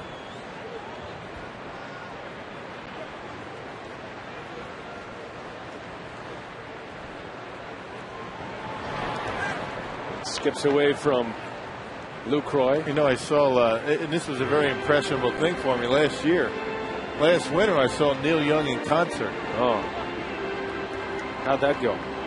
Very well. That was a good time. He is great. I'm just giving him a little bit of a shout out. Actually, what I was doing there is doing another promo for Farming. Yeah, like a little product placement. Right. Just be placed in your vocabulary. A subliminal, message. Buy some tickets. That looks like he held up. 2-2 to Cedeno. 1 out here in the Pittsburgh 7th.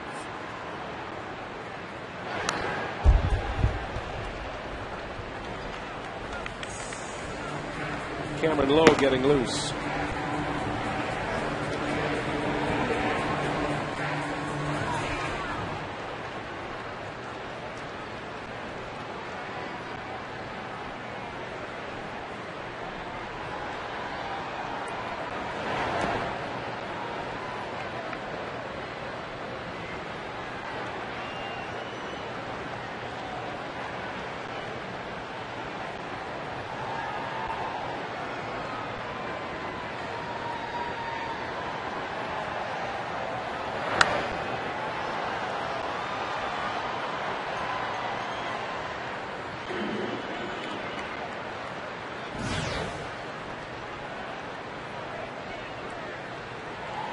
Well, the Brewers certainly needed a deep start here today.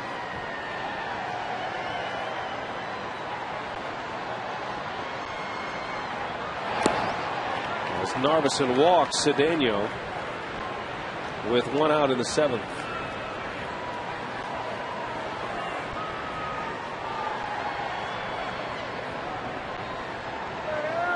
Ho-Chunk Gaming Wisconsin text question. Andy from Appleton. Are there any plans to limit Chris Narveson's innings during the rest of the season? I don't think so. I think that right now he's sitting at 123 and a third coming in. He's pitching now into the 7th inning. Remember, he started the year in the bullpen, so his innings were limited early in the year.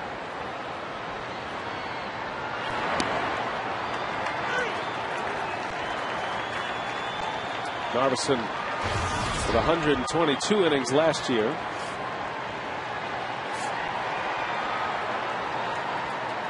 I don't think he's at that point of his career where you're thinking about protecting innings. Yeah, he's good. I mean, 122, and he'll probably end up with what, maybe 150, 155. No big deal.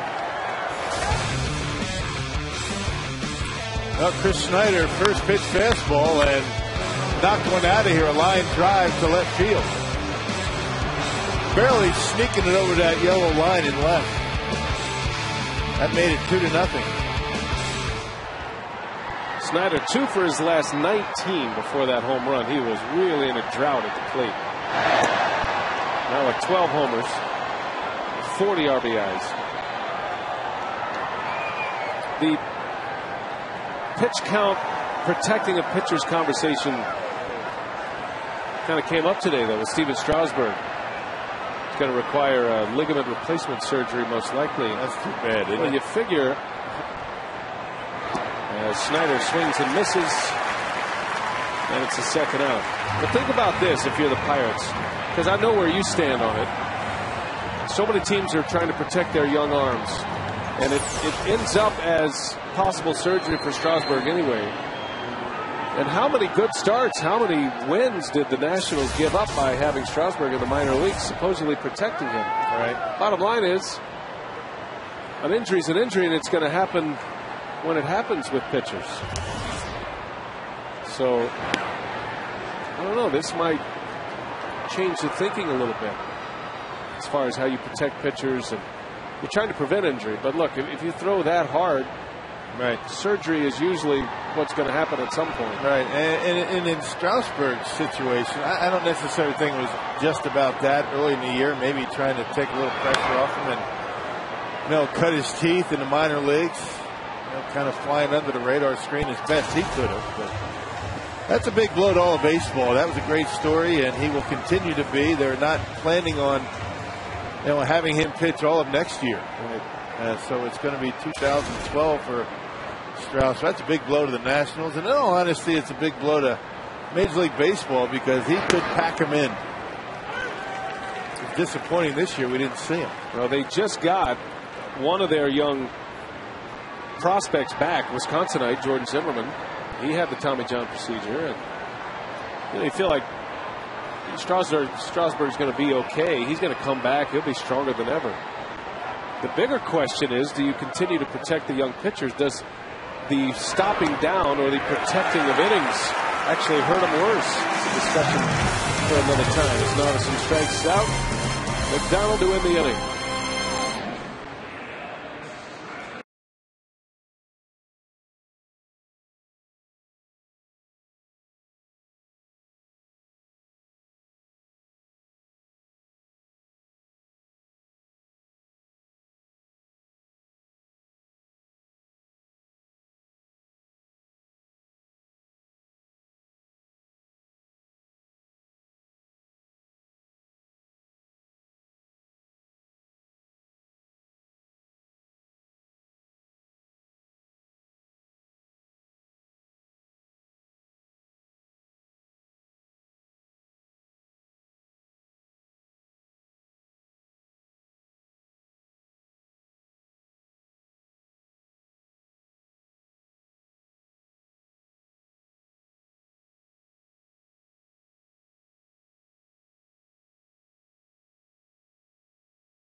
In the 7th inning, Chris Narveson's night likely over.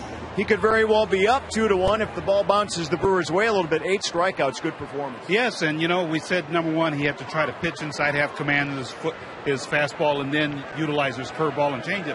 And that's what he did. He made one bad pitch to give up the home run. Other than that, he has pitched very well. Well, the Big Boppers are up right now. Prince Fielder leading off this half of the 7th for Milwaukee. We're getting set for Brewers Line postgame. There's fireworks on the way on FoxSportsWisconsin.com. And also Robin Yount and Jimmy Gantner on the an encore instructional, turning the double play, guys. All right, Craig, Davey, thank you. As Prince Fielder leads off here in the bottom of the 7th inning, 2-1 Pittsburgh. Brewers had a golden opportunity in the 6th inning. Had a run in, had runners at first and third with Braun at the plate and 1 out. Braun bounced into a double play. A very well turned double play. Cedeno to Walker to Jones, and it looked like the replay showed, even though it was a bang bang play, the Foxmo replay showed that Braun was safe by a fraction.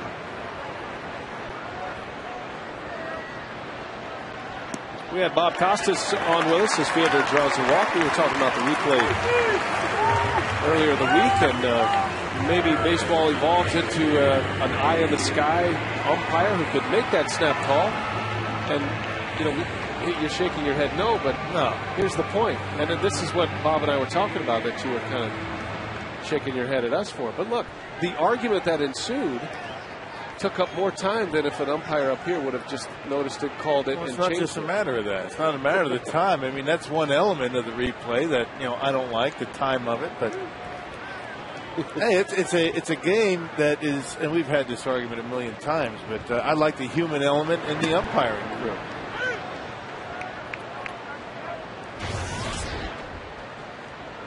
But we'll see how it develops. I think when there's an opportunity for complete 100% accuracy, you go for it. Except for balls and strikes. I think that's too tough. And then that's next. Where does it all end, partner? Pretty sure there won't even be an umpire back there anymore. Now, did Alexander Cartwright anticipate replay? Very good. Very good. These guys do a great job. We all have their issues with them, and this and that, but that's part of the game. It's the way it is. You hate to see it go away. I really do. I would really hate to see that element of the game going away. It would be one thing if the umpires were routinely wrong about all of their calls, but they're not. They're very rarely wrong.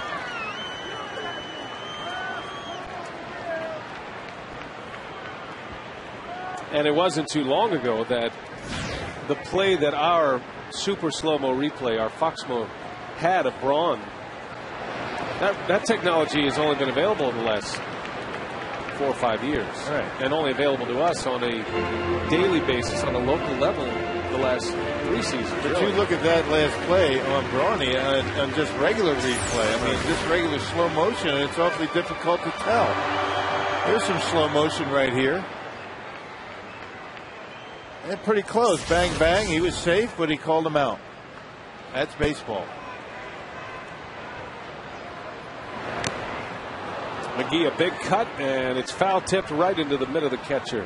Down he goes on strikes. Hey, we remind you that Fox Sports Wisconsin Outdoors showcases the ultimate in outdoor programming. Every Saturday and Sunday morning, experience everything from the pursuit of fish and game to exploring the best weekend destinations. Fox Sports Wisconsin Outdoors, presented by Menards, Saturdays at 6 a.m. and Sundays at 8 a.m. only on Fox Sports Wisconsin. Chris Dickerson batting, representing the go-ahead run. Fielder the tying run at first with 1 out, and McDonald pitching a gem here today. Base hit back up the middle. Fielder will round second, and he stops, and now he's got to scurry back.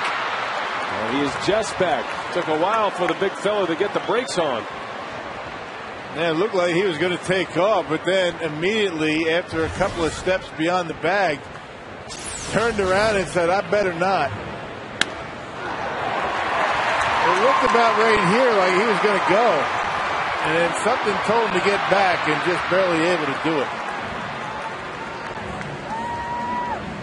A little bit of a peek. McCutcheon not throwing the ball that well. You're right. He really isn't. And he had, he showed a pretty decent arm last year. He might, remember he had that injured shoulder last time we were there. He did it on a catch, though. And you're right. It's a good observation because he's not throwing the ball like we've seen him in the past. And he has the record of outfield assists to show you that he's a much better thrower than what we're seeing right now. He's got 7 this year, and most of them, I would imagine, came early in the year. The last time the Brewers were in Pittsburgh, he was not available, not on the DL, but not available in that entire series. He had made a diving catch in the series prior and had trouble with the AC joint in his shoulder.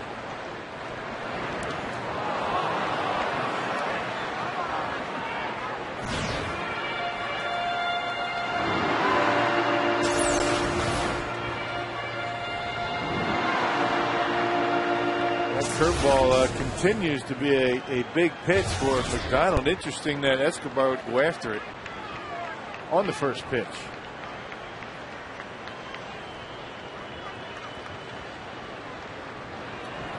Two on with 1 away. Tried it again. Escobar made the adjustment. Escobar has an infield hit tonight, but he has made a memory in this game with a sparkling defensive play at the shortstop position. Turned into a double play. That was back in the 6th inning. Into right, well hit. Millage is back, and it's over his head. Fielder is going to tag. He's rounding third. He'll score. Dickerson right in his hip pocket. He'll score behind him, and the Brewers have the lead. That'll be a triple for Escobar. It's 3-2 Milwaukee. Boy, that was a nice adjustment within an at-bat for Alcides Escobar. First pitch curveball in the dirt, he swings through it. And then on a 1-1 pitch, lines went over Millage head. Boy, put a charge into that one. Very unusual to see Escobar to hit the ball that hard to the opposite field and to fooled Millage. He misplayed it. And ball rolling over towards center field, and both runners able to score, and Alcides gets to third base. Not a very good play and right by Lastings Millage. You can see the expression on his face. Got to catch that baseball. Milic acted as if he looked up into the lights at the last moment. But he got a terrible jump on a well-hit ball from Escobar. I think Escobar surprised him with the late life on that sharply hit ball to right. Infield is in, and back to the mound goes Ray Searage. By the way, for Escobar, that's his 8th triple, which is one off the National League lead right now. Dexter Fowler of the Colorado Rockies leads the league with 9. So Escobar is second in the league. And he turned around the wrong way. The ball was slicing away from him, and you can see he's putting his hand up like he lost it in the lights. I'm not sure it would have mattered the way he was turning around, spinning himself around like that. That was just a poor play in right field. Jonathan Lucroy at the plate tonight, presented by Wendy's. He singled and scored in the 6th. He's got a chance to add to the lead here. But if you're James McDonald and you're wondering how in the world is he losing this game right now? It's amazing. I mean, 1 base runner through the first 5 innings. For Milwaukee, the 3rd time through has been much different.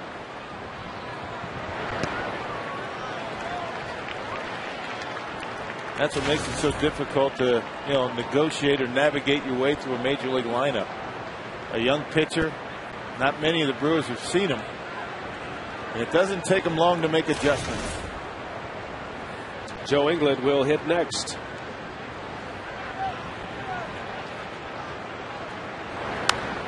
And a little flare. The infield is in. That is going to fall. Escobar will score. Jonathan Lucroy. A handle hit to center field, and the Brewers have a 4-2 lead. And the danger of bringing that infield in, but you really have to do it. The Pirates have had a tough time scoring runs this year. Lucroy gets jammed on a high fastball. He pulls the hands in because the infield's in. Nobody can get close to it, and that'll be a base hit and RBI. So 7 and 8 in the batting order, having a pretty good day. 4 hits and 3 RBIs, including 2 runs scored already. 3rd time through the lineup has been a problem for McDonald.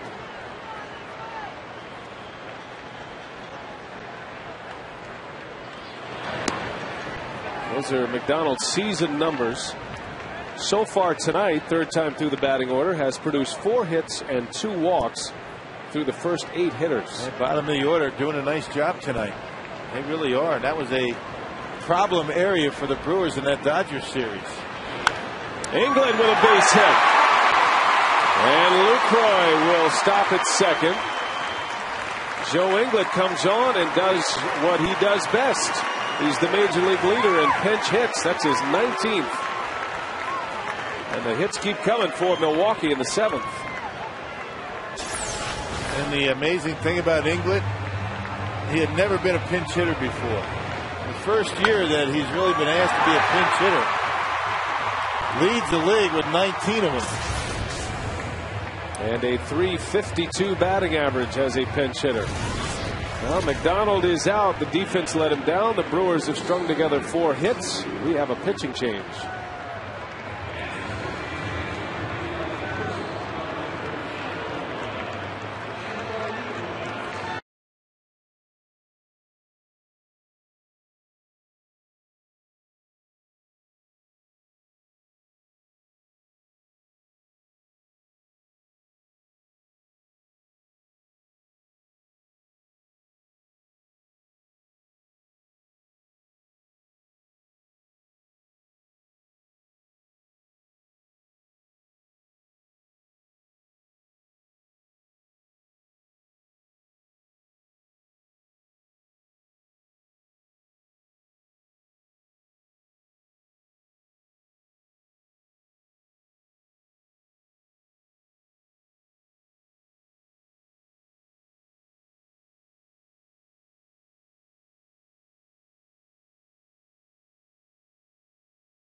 scored 3 runs in the 7th inning.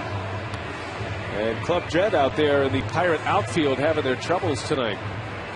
McCutcheon not throwing the ball well, and Millage just misplayed a line drive from Escobar that has opened up the floodgates. And McDonald is out. Chris Resop is in for Pittsburgh, his 12th appearance. Yeah, he's got the big earned run average, a little bit under 6. He's walked 7 and struck out 12 in just shy of 11 innings. And a .244 opponent batting average. Tough luck for McDonald tonight. He pitched well. 1 base runner through 5 innings, but 6 and 7 have been much different for him. 6 1/3, giving up 7 hits, including 4 consecutive hits in this inning to chase him from the game. 2 on, 1 out. Top of the order. Here is Weeks, and a strike to Rickey.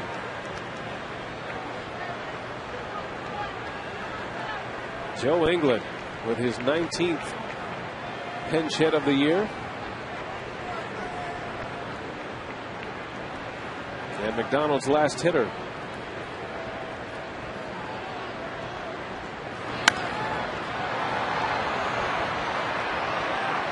Chris Resop was a starting pitcher down in AAA Gwinnett. 6 and 3, a 2.09 ERA in 15 starts, 91 punch-outs in 82 innings. Pretty good work out of the Braves farm system. Pirates claimed him off waivers.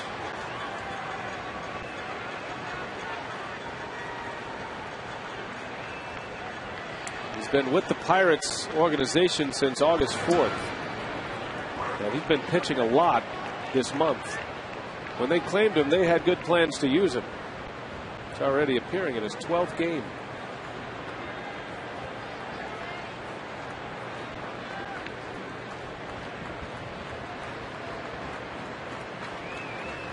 McDonald can only watch and wait his outcome. Still 2 runners, his responsibility. And Weeks, a little half swing. He foul tipped it into the mitt of Snyder, and that's a strikeout.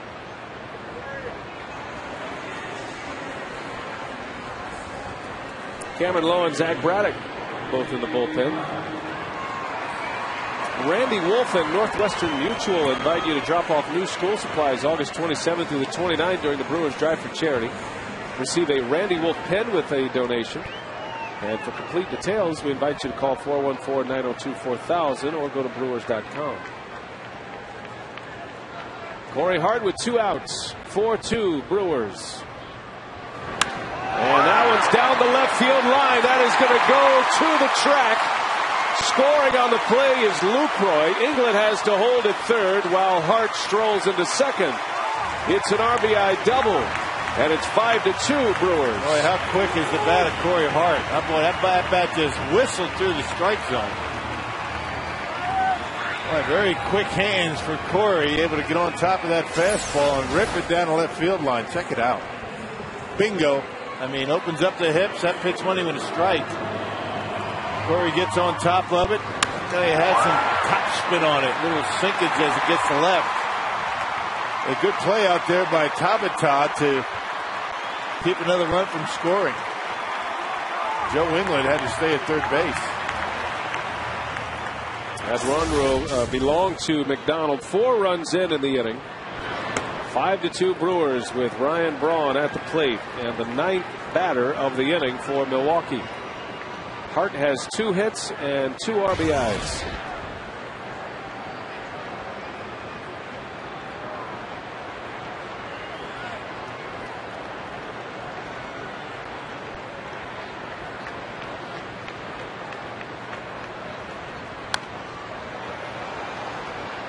Resop has been in Japan parts of the last 2 seasons. Rock mentioned he signed with the Braves prior to this season. Now the Braves let him go. He pitched for Hanshin in the Japanese leagues. Half the year in 08 and then much of the year in 09.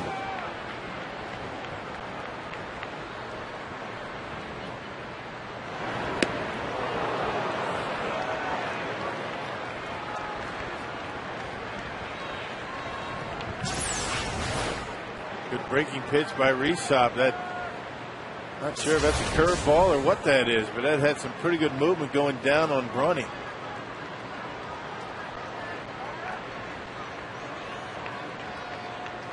One and two. A couple of RBIs out there for Braun. A 4-run seventh so far.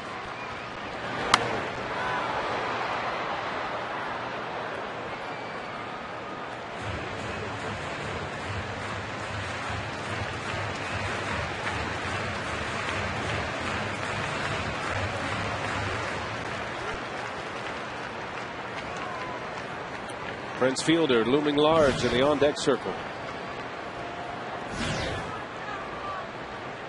Braun hoping to give him a chance here in the 7th inning. It was Fielder who started this inning with a walk.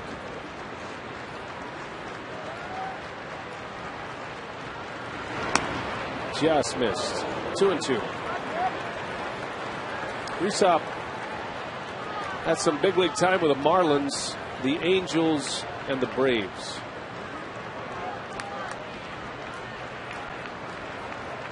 But in his major league career, or his career in the States, he's always bounced back and forth between the minor leagues and the major leagues. Never had that full season in the big leagues.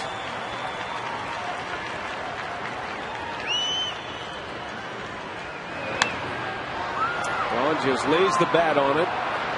On the run is Millage, and that's in the seats. Good hustle by Millage to give it a chance. Braun has a new life at a 2-2 count. Yeah, the best pitch for Rysop, they say, is his curveball. That was the pitch that he threw to Braun. That swing and a miss. He can get it up to about mid-90s, but best served with a little bit of sink at about 92, 93. He's always been able to throw strikes. Well, you figure Rysop and Cameron Lowe crossed paths at some point last year over in Japan.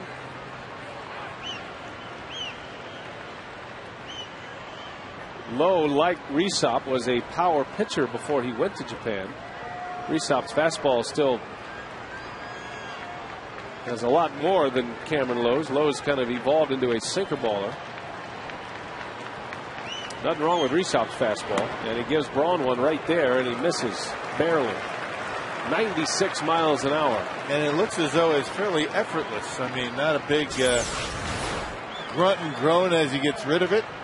Nice smooth delivery, and just explodes out of his hand. How do you give up on an arm like that? Yeah, no kidding.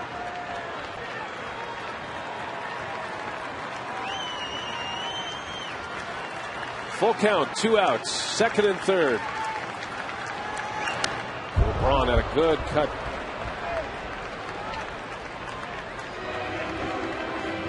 One thing about going to Japan and being a hard thrower,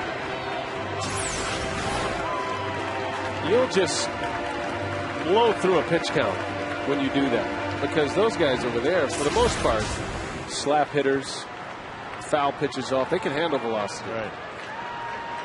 It's all about putting the ball in play. That's what Cameron Lowe was talking about when he came back from Japan, and he stopped pitching for the strikeout, started pitching to contact. Braun into right field, a base hit, and that's going to shoot to the wall. English scores. Here comes Hart right behind him. He'll score as Braun rolls into second, and what an inning for Milwaukee. It is 7-2 as the Brewers have scored 6 runs in the 7th inning. That says a lot about this lineup, doesn't it? This Brewer lineup, 2nd and 3rd. You've got a guy up there at the plate, Ryan Braun, that has started consecutive All-Star games with first base open. You go right after him because you got Prince Fielder on deck, and Ryan does a nice job shortening up his stroke and thinking right field. I mean, that's a nice adjustment by Braun. Getting on top of it and slicing it down the right field line for 2 RBIs. That's just big league at bat right there for Braun. Well, Rysop comes in, gives up 2 hits and 3 runs, and he is going to be taken out. 7-2 Brewers. A new pitcher will take a break.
And without the benefit of a home run, Bernie hasn't been on the slide much, but 7-2 is our score. The Brewers getting it done with extra base hits.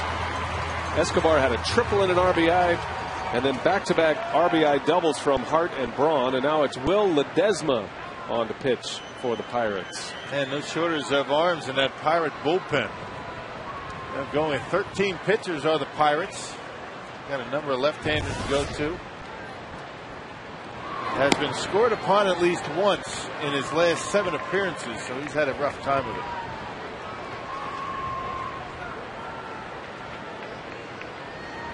Prince Fielder started this inning with a walk. Brewers have batted around here in the 7th. 2 outs, and Ledesma misses low. It's hard to believe that James McDonald is going to have to eat up 6 earned runs here tonight, as well as he's throwing. I don't think he can believe it. Nope. It all fell apart quickly, and in his defense, if Millage makes a play on a line drive from Escobar that went over his head, who knows how this inning shapes up. Because it would have been the 2nd out. It would have been 2 outs and a runner at first.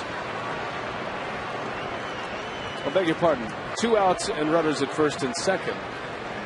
And, you know, you never know where the inning is headed after that. Instead, the Brewers have just opened it up here. 6 of the last 7 batters have hits.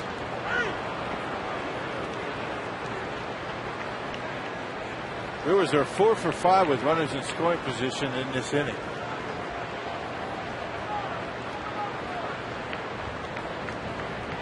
A crooked number in the 7th.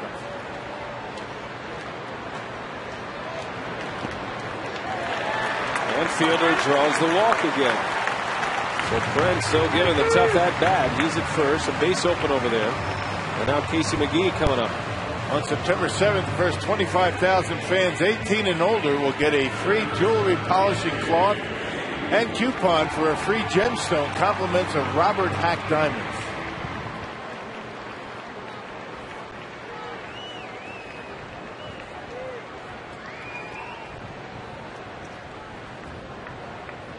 McGee is 0 for 3.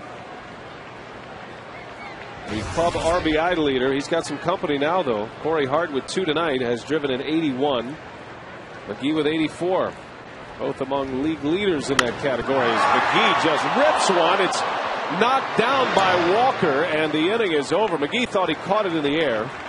Some kind of play by Neil Walker. The Brewers do big damage. 6-run 7th inning, and it's all Milwaukee as we go to the 8th.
Pitch 81 degrees. Get out there and tailgate before tomorrow's game.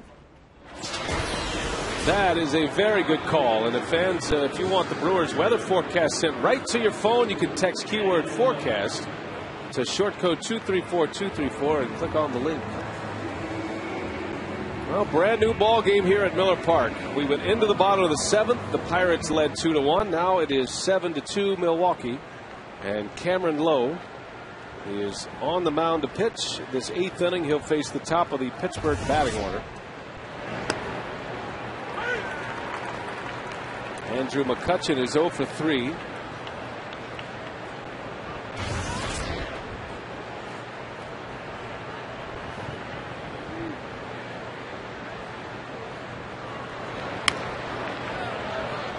Well, you figure the shoulder injury that McCutchen suffered certainly affects his throwing, but it has to have some kind of effect on his hitting as well. Yeah, well, that's that top hand that finishes off the swing. Yeah, particularly important on pitches up in the strike zone. Yeah, fell on it diving for a ball in the outfield. That's something that really won't get to be 100% until you have time to let it rest, and that's probably what they're going to do with him in the offseason. Come back strong next year, but you got to believe it's giving him some problems. 12 home runs is all from McCutchen. Because that ballpark that they play in doesn't help him. Good pitcher's ballpark. Tough on righties.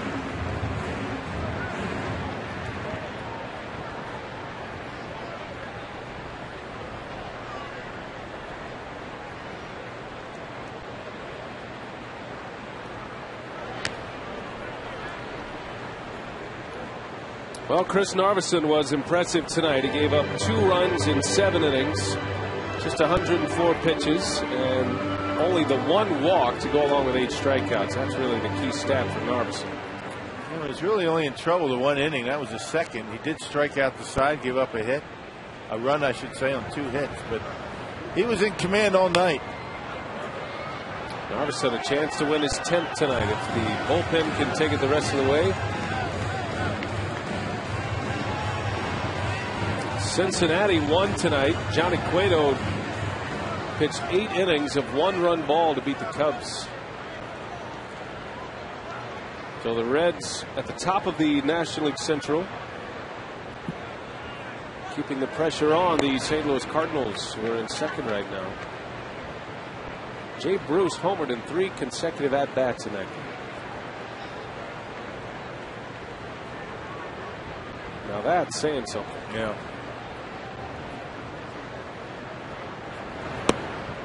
There was some talk today. I was tuning into some of the so-called baseball experts are talking about Pujols and the possibility that he may win the Triple Crown, which is a possibility. He and Joey Votto.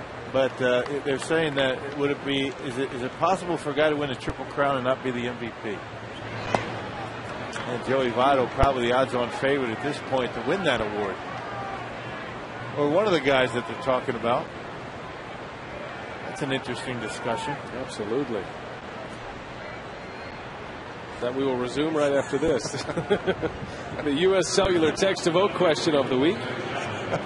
What is the Not best interesting Brewers enough, right? storyline so far this season? Ricky Weeks, Corey Hart, Casey McGee, or John Axford? Type the corresponding letter to 234-234. My answer is no. You cannot win a Triple Crown and not win a Most Valuable Player award. I'd have to believe that's true. Wouldn't that be something, though? A Triple Crown. It's possible. Yeah. It's right there in front of us. 1967, the last time it's been done. Yes. Cincinnati did place Mike Leake on the disabled list with a shoulder injury, so that is some bad news for the Reds. They've taken Leake out of the starting rotation.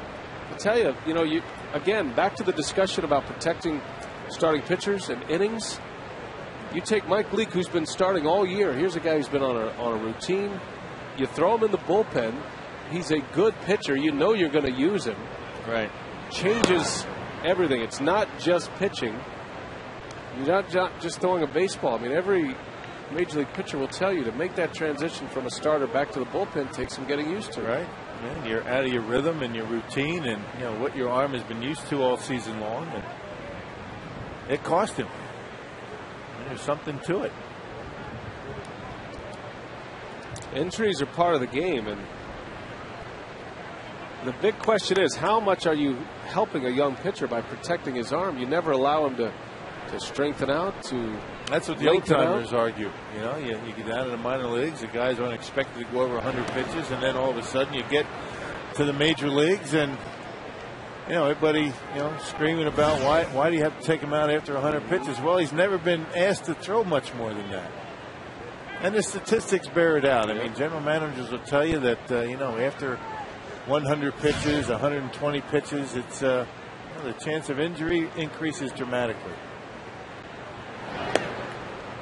The argument that an organization is protecting their investment, and because Steven Strasburg is in the news recently, my question is this: he's not. How many games did he succeed at the major league level while he's in the minor leagues? None.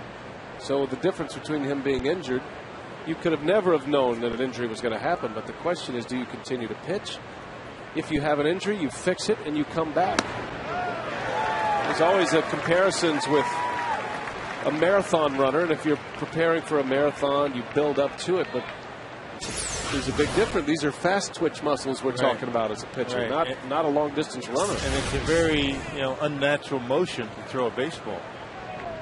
A lot of pressure on the joints, the shoulder, the elbows, everything. Just a shame. I mean, you wonder when that injury started, when it really began. Was it in college? Was it that in the minor leagues this year? Or did it just snap all of a sudden? Right. No one will know.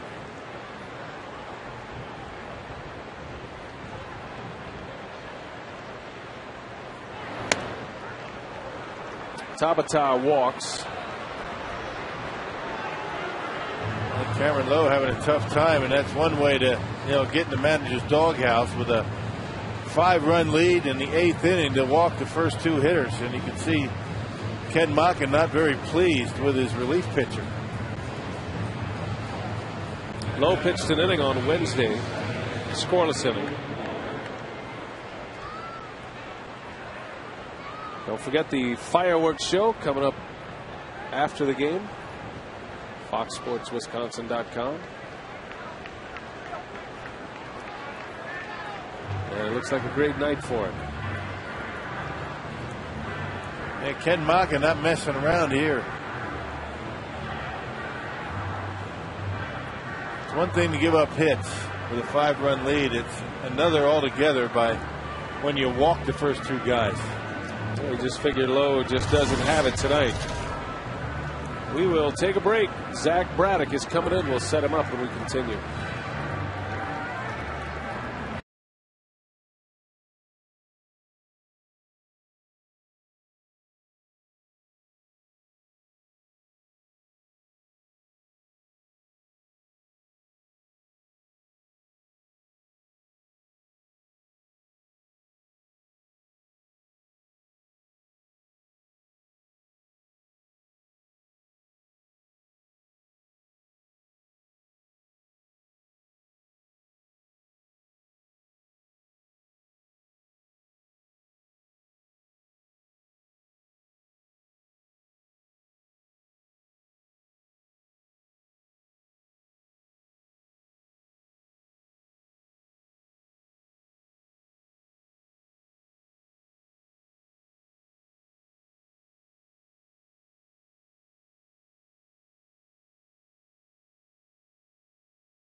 to start the 8th. Not a full moon. 3 days removed from a full moon, according to our moon expert, Bill Schroeder. Heading towards some kind of gibbous. Zach Braddock is on the pitch. 33rd appearance for the Brewers. He arrived in Milwaukee in late May. Speaking of oft-used left-handers.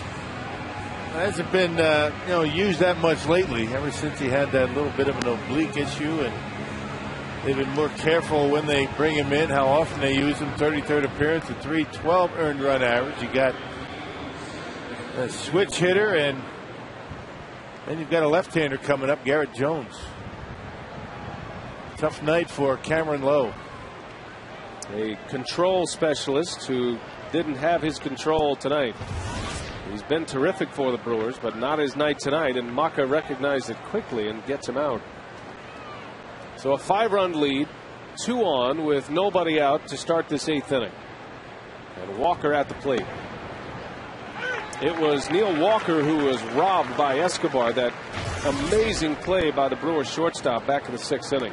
Actually turned into a double play on a little flare to center. Escobar made an over-the-shoulder catch. Quickly got to his feet, fired a strike to first for the 2 outs.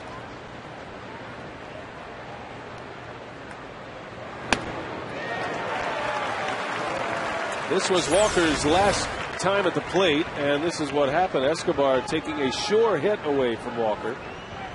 And a good thing that Chris Dickerson ducked, or he would have got that one in the back of the head. I tell you, it looked like Escobar went down on the ground to put himself in position to make a throw.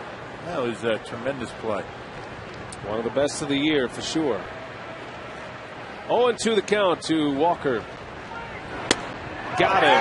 Braddock comes right back to the fastball. Now right on that inside corner, and Bill Miller rings him up. Boy, you can't be taking that with 2 strikes.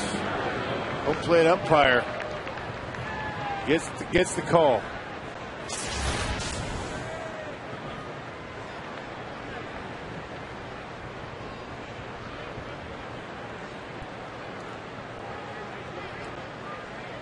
One man out. Here's Garrett Jones.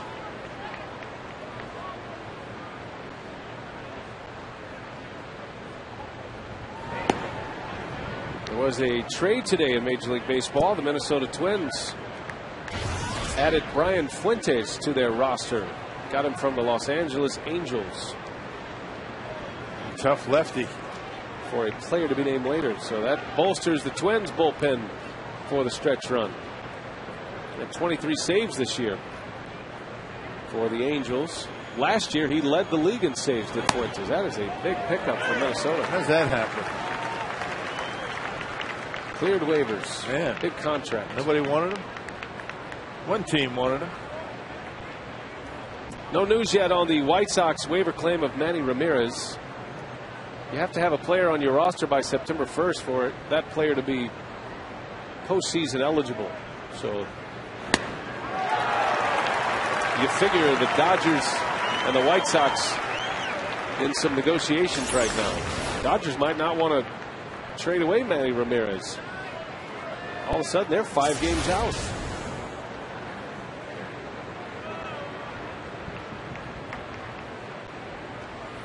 Braddock bringing the heat tonight. See what he has in mind for Garrett Jones. 2 on, 1 out, the 1-2. And he got him again with a fastball, 94 miles an hour. And he's not messing around. Hadn't thrown a slider yet.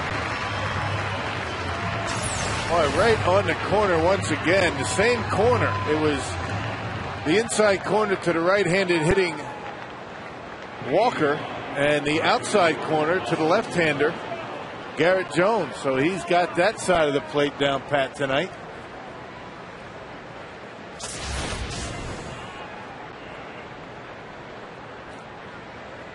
They call that glove side command right there. Zach Braddock.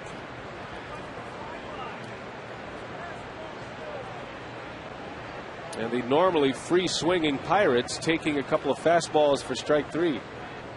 Now Millett. 2 outs.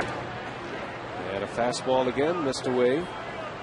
They're taking a couple fastballs for strike 3 after the first 2 hitters in the inning walk. Something they don't do too much of. Talk about a radical delivery. That's no marathon right there. No, that's all or nothing, baby. That is a full-on sprint from a left elbow tendon.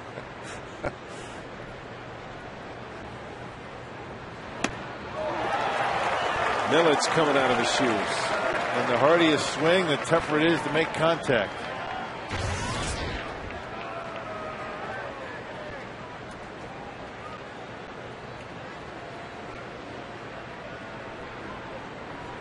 Well, the Pirates had the first 2 on via walk. Now 2 outs, and those 2 runners still at first and second.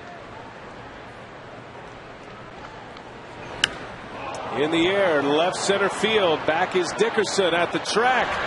And he's got it as he crashes into the wall. Dickerson, smooth as ever, makes a nice play to end the inning. And the Pirates strand a pair. Braddock gets out of the inning. No fear. Dickerson hauls it in just before he hits the wall.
Just 1 walk, 8 strikeouts. Corey Hart, 2 RBIs in this game tonight on a couple of hits.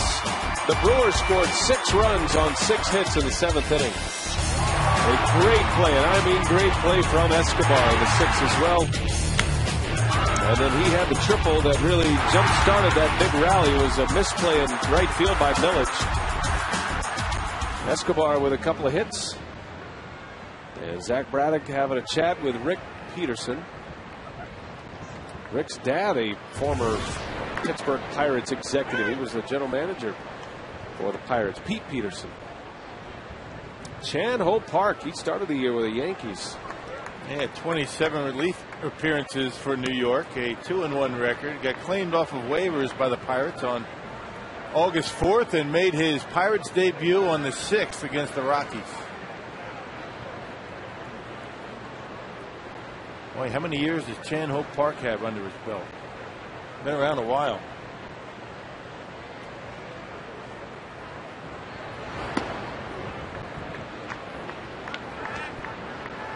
You know, Rock, when I was broadcasting minor league baseball in San Antonio, I caught Chan Ho Park's first bullpen in the United States. Really?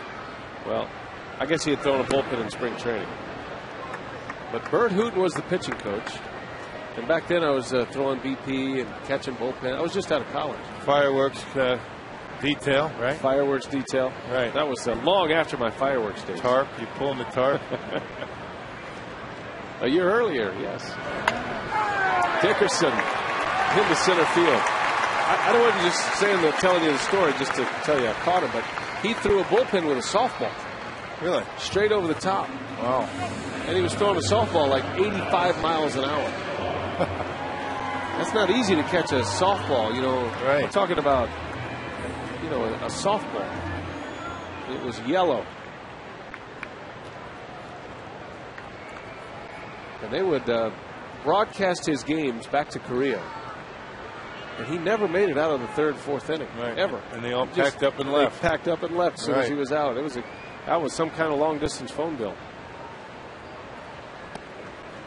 When I was in Double-A, the Brewers had a Korean pitcher, Chel Sun Park. Called him Sonny. Sonny. He had a splitter. What would you call Chan Ho Park? I don't know. That's what he wanted to be called. Chel Sun Park. Did anyway. When he came across, it was Park Chan Ho.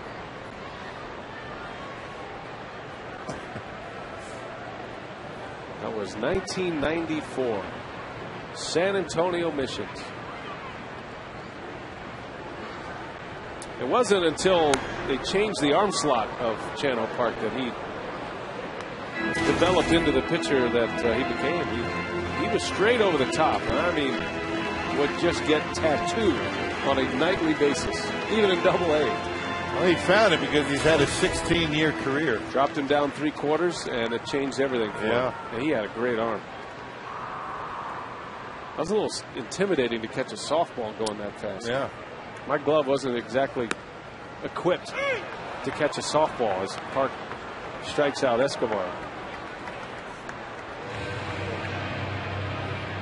Here's tonight's in-game box score presented by Mass Mutual. A lot of damage from the bottom of the order tonight. Yeah, that's one thing that the Brewers were lacking in that Dodgers series. Bottom of the order wasn't able to really generate a whole lot of offense, but that certainly changed tonight. 6, 7, and 8 with 6 hits.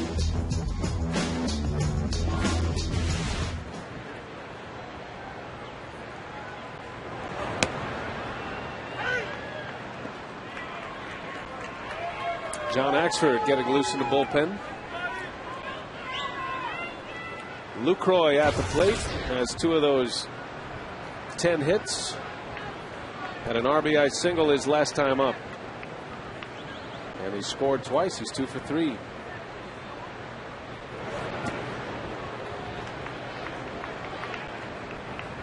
And did a nice job with Chris Narveson tonight. Brewers have been very impressed with the way Jonathan Lucroy has learned to call a game at this level.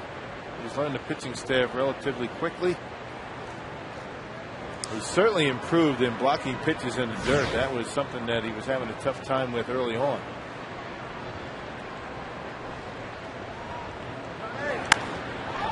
Chance for 2 here. Walker to Cedeno, and a bad throw at first. Lucroy's on his way to second. And a bad throw there. Boy, the Pirates are throwing it all over the ballpark. Inning should have ended on 2 occasions during that sequence. That'll be an error on Ronnie Cedeno, allowing Lucroy to get to second base.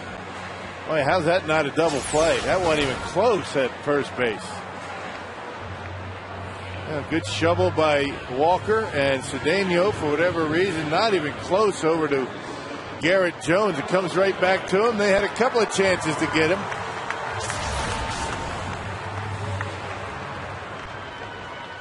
And the kind of game that John Russell has seen way too much of this year.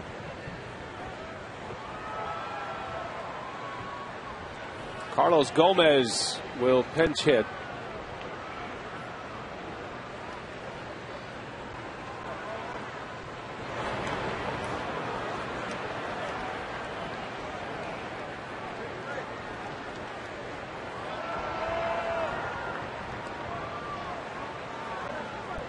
Gomez with that oversized batting helmet.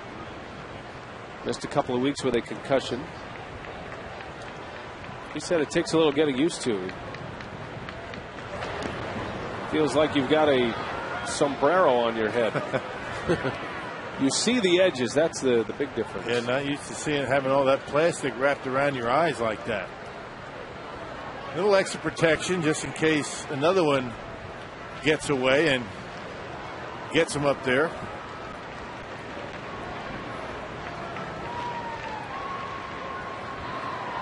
Oh, and 2 to Gomez.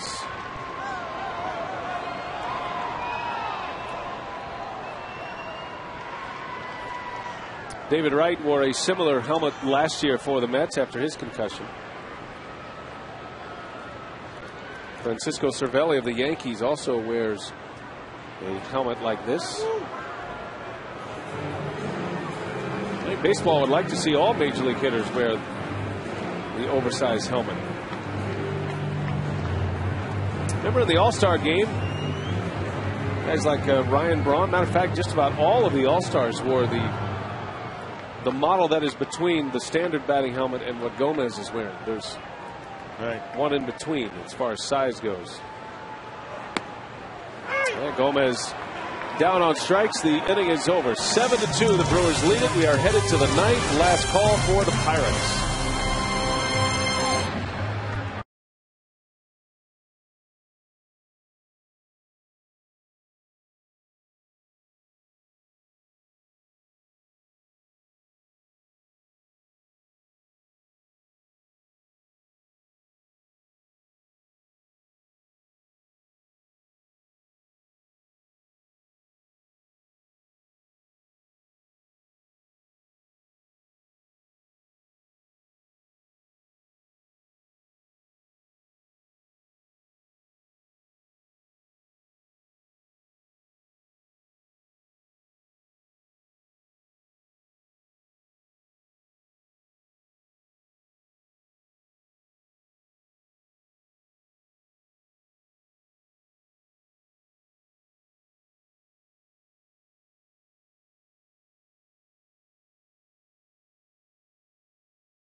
Big start tomorrow coming up for Chris Capuano, who's going to get a chance to start in that rotation the rest of the season. He talked today about tomorrow's start. It means a lot, and you know, I'm definitely savoring the chance to go out there and start again, and it's something I've been looking forward to and working towards, so you know, it's kind of a nice reward.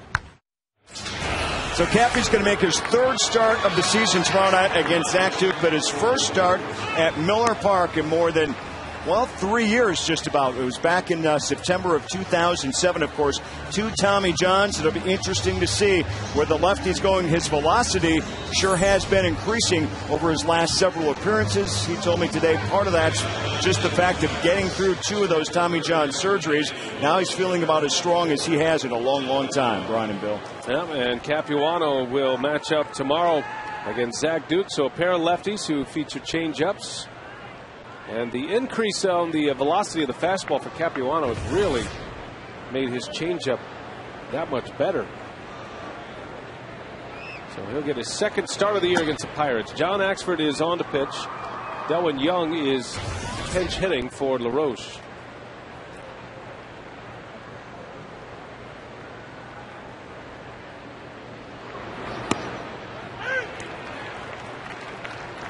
Seven to 2 Brewers. Not a safe situation here. And a chance for Axford to get some work.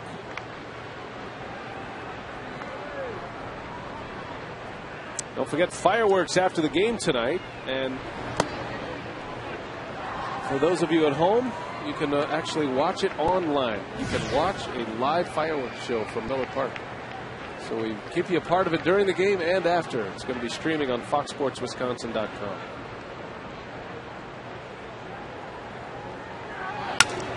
Shattered bat. Foul ball. Fair bat. Foul ball. Right down the middle. The bat breaks, not the pitch. Delwin Young's been a very good pinch hitter this year. One of the best in the National League. Fastball in, and that bat just blows up on Young.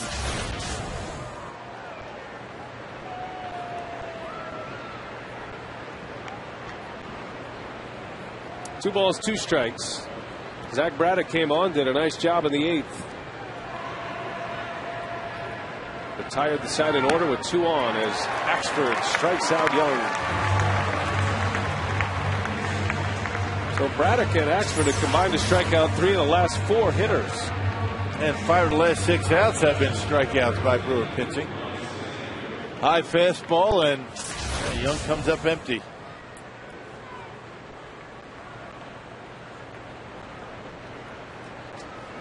If you're wondering, Chris Narveson was 1 off his season high for strikeouts. Had a 9 strikeout game against the Phillies earlier this season. Finished with 8 strikeouts tonight, 7 innings, and 2 earned runs to cap off a very good month of August for Narveson. Narveson has a chance to win his 10th here tonight. He's 2 outs away from it. 10-7. This has a knack of picking up W's, doesn't he? He's got that ERA over a little over 5.5. That's going to go down tonight.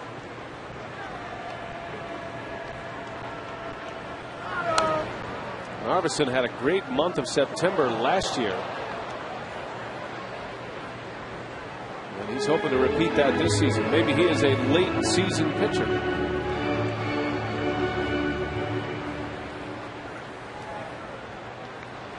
A 6-run eruption for the Brewers in the bottom of the 7th. The difference in this game. And you could point to one misplay in right field as the turning point. Escobar hit one hard to right, hit it over the head of Lastings Milledge. Would have been the second out. Instead, it was a triple. 2 runs scored. The Brewers took the lead. And the gates opened after that. Axford strikes out Cedeno. Boy, he is just bringing it right now. That's 12 strikeouts now for Brewer pitching against the Pirates. Boy, Narveson with 8, Braddock with 2, John Axford with a couple.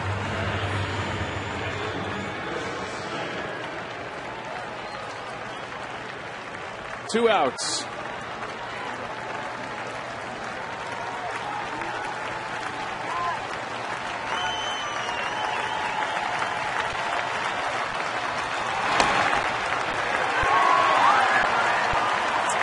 We'll give our Menards player of the game to Alcides Escobar. 2 hits, 2 RBIs, and 1 spectacular play from the shortstop position. We'll be seeing that one tonight. 0-2.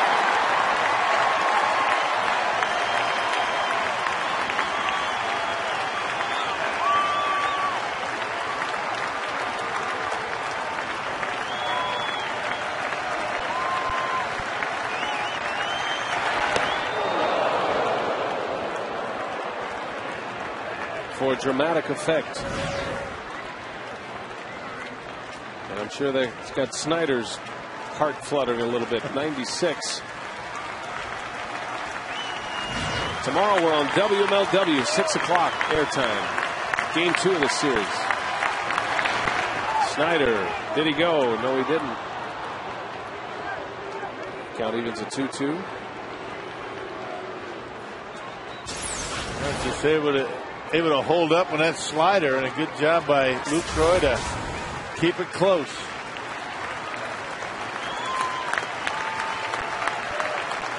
Brewers trying to snap their 4-game slide. Started the homestand with 2 wins. Full count.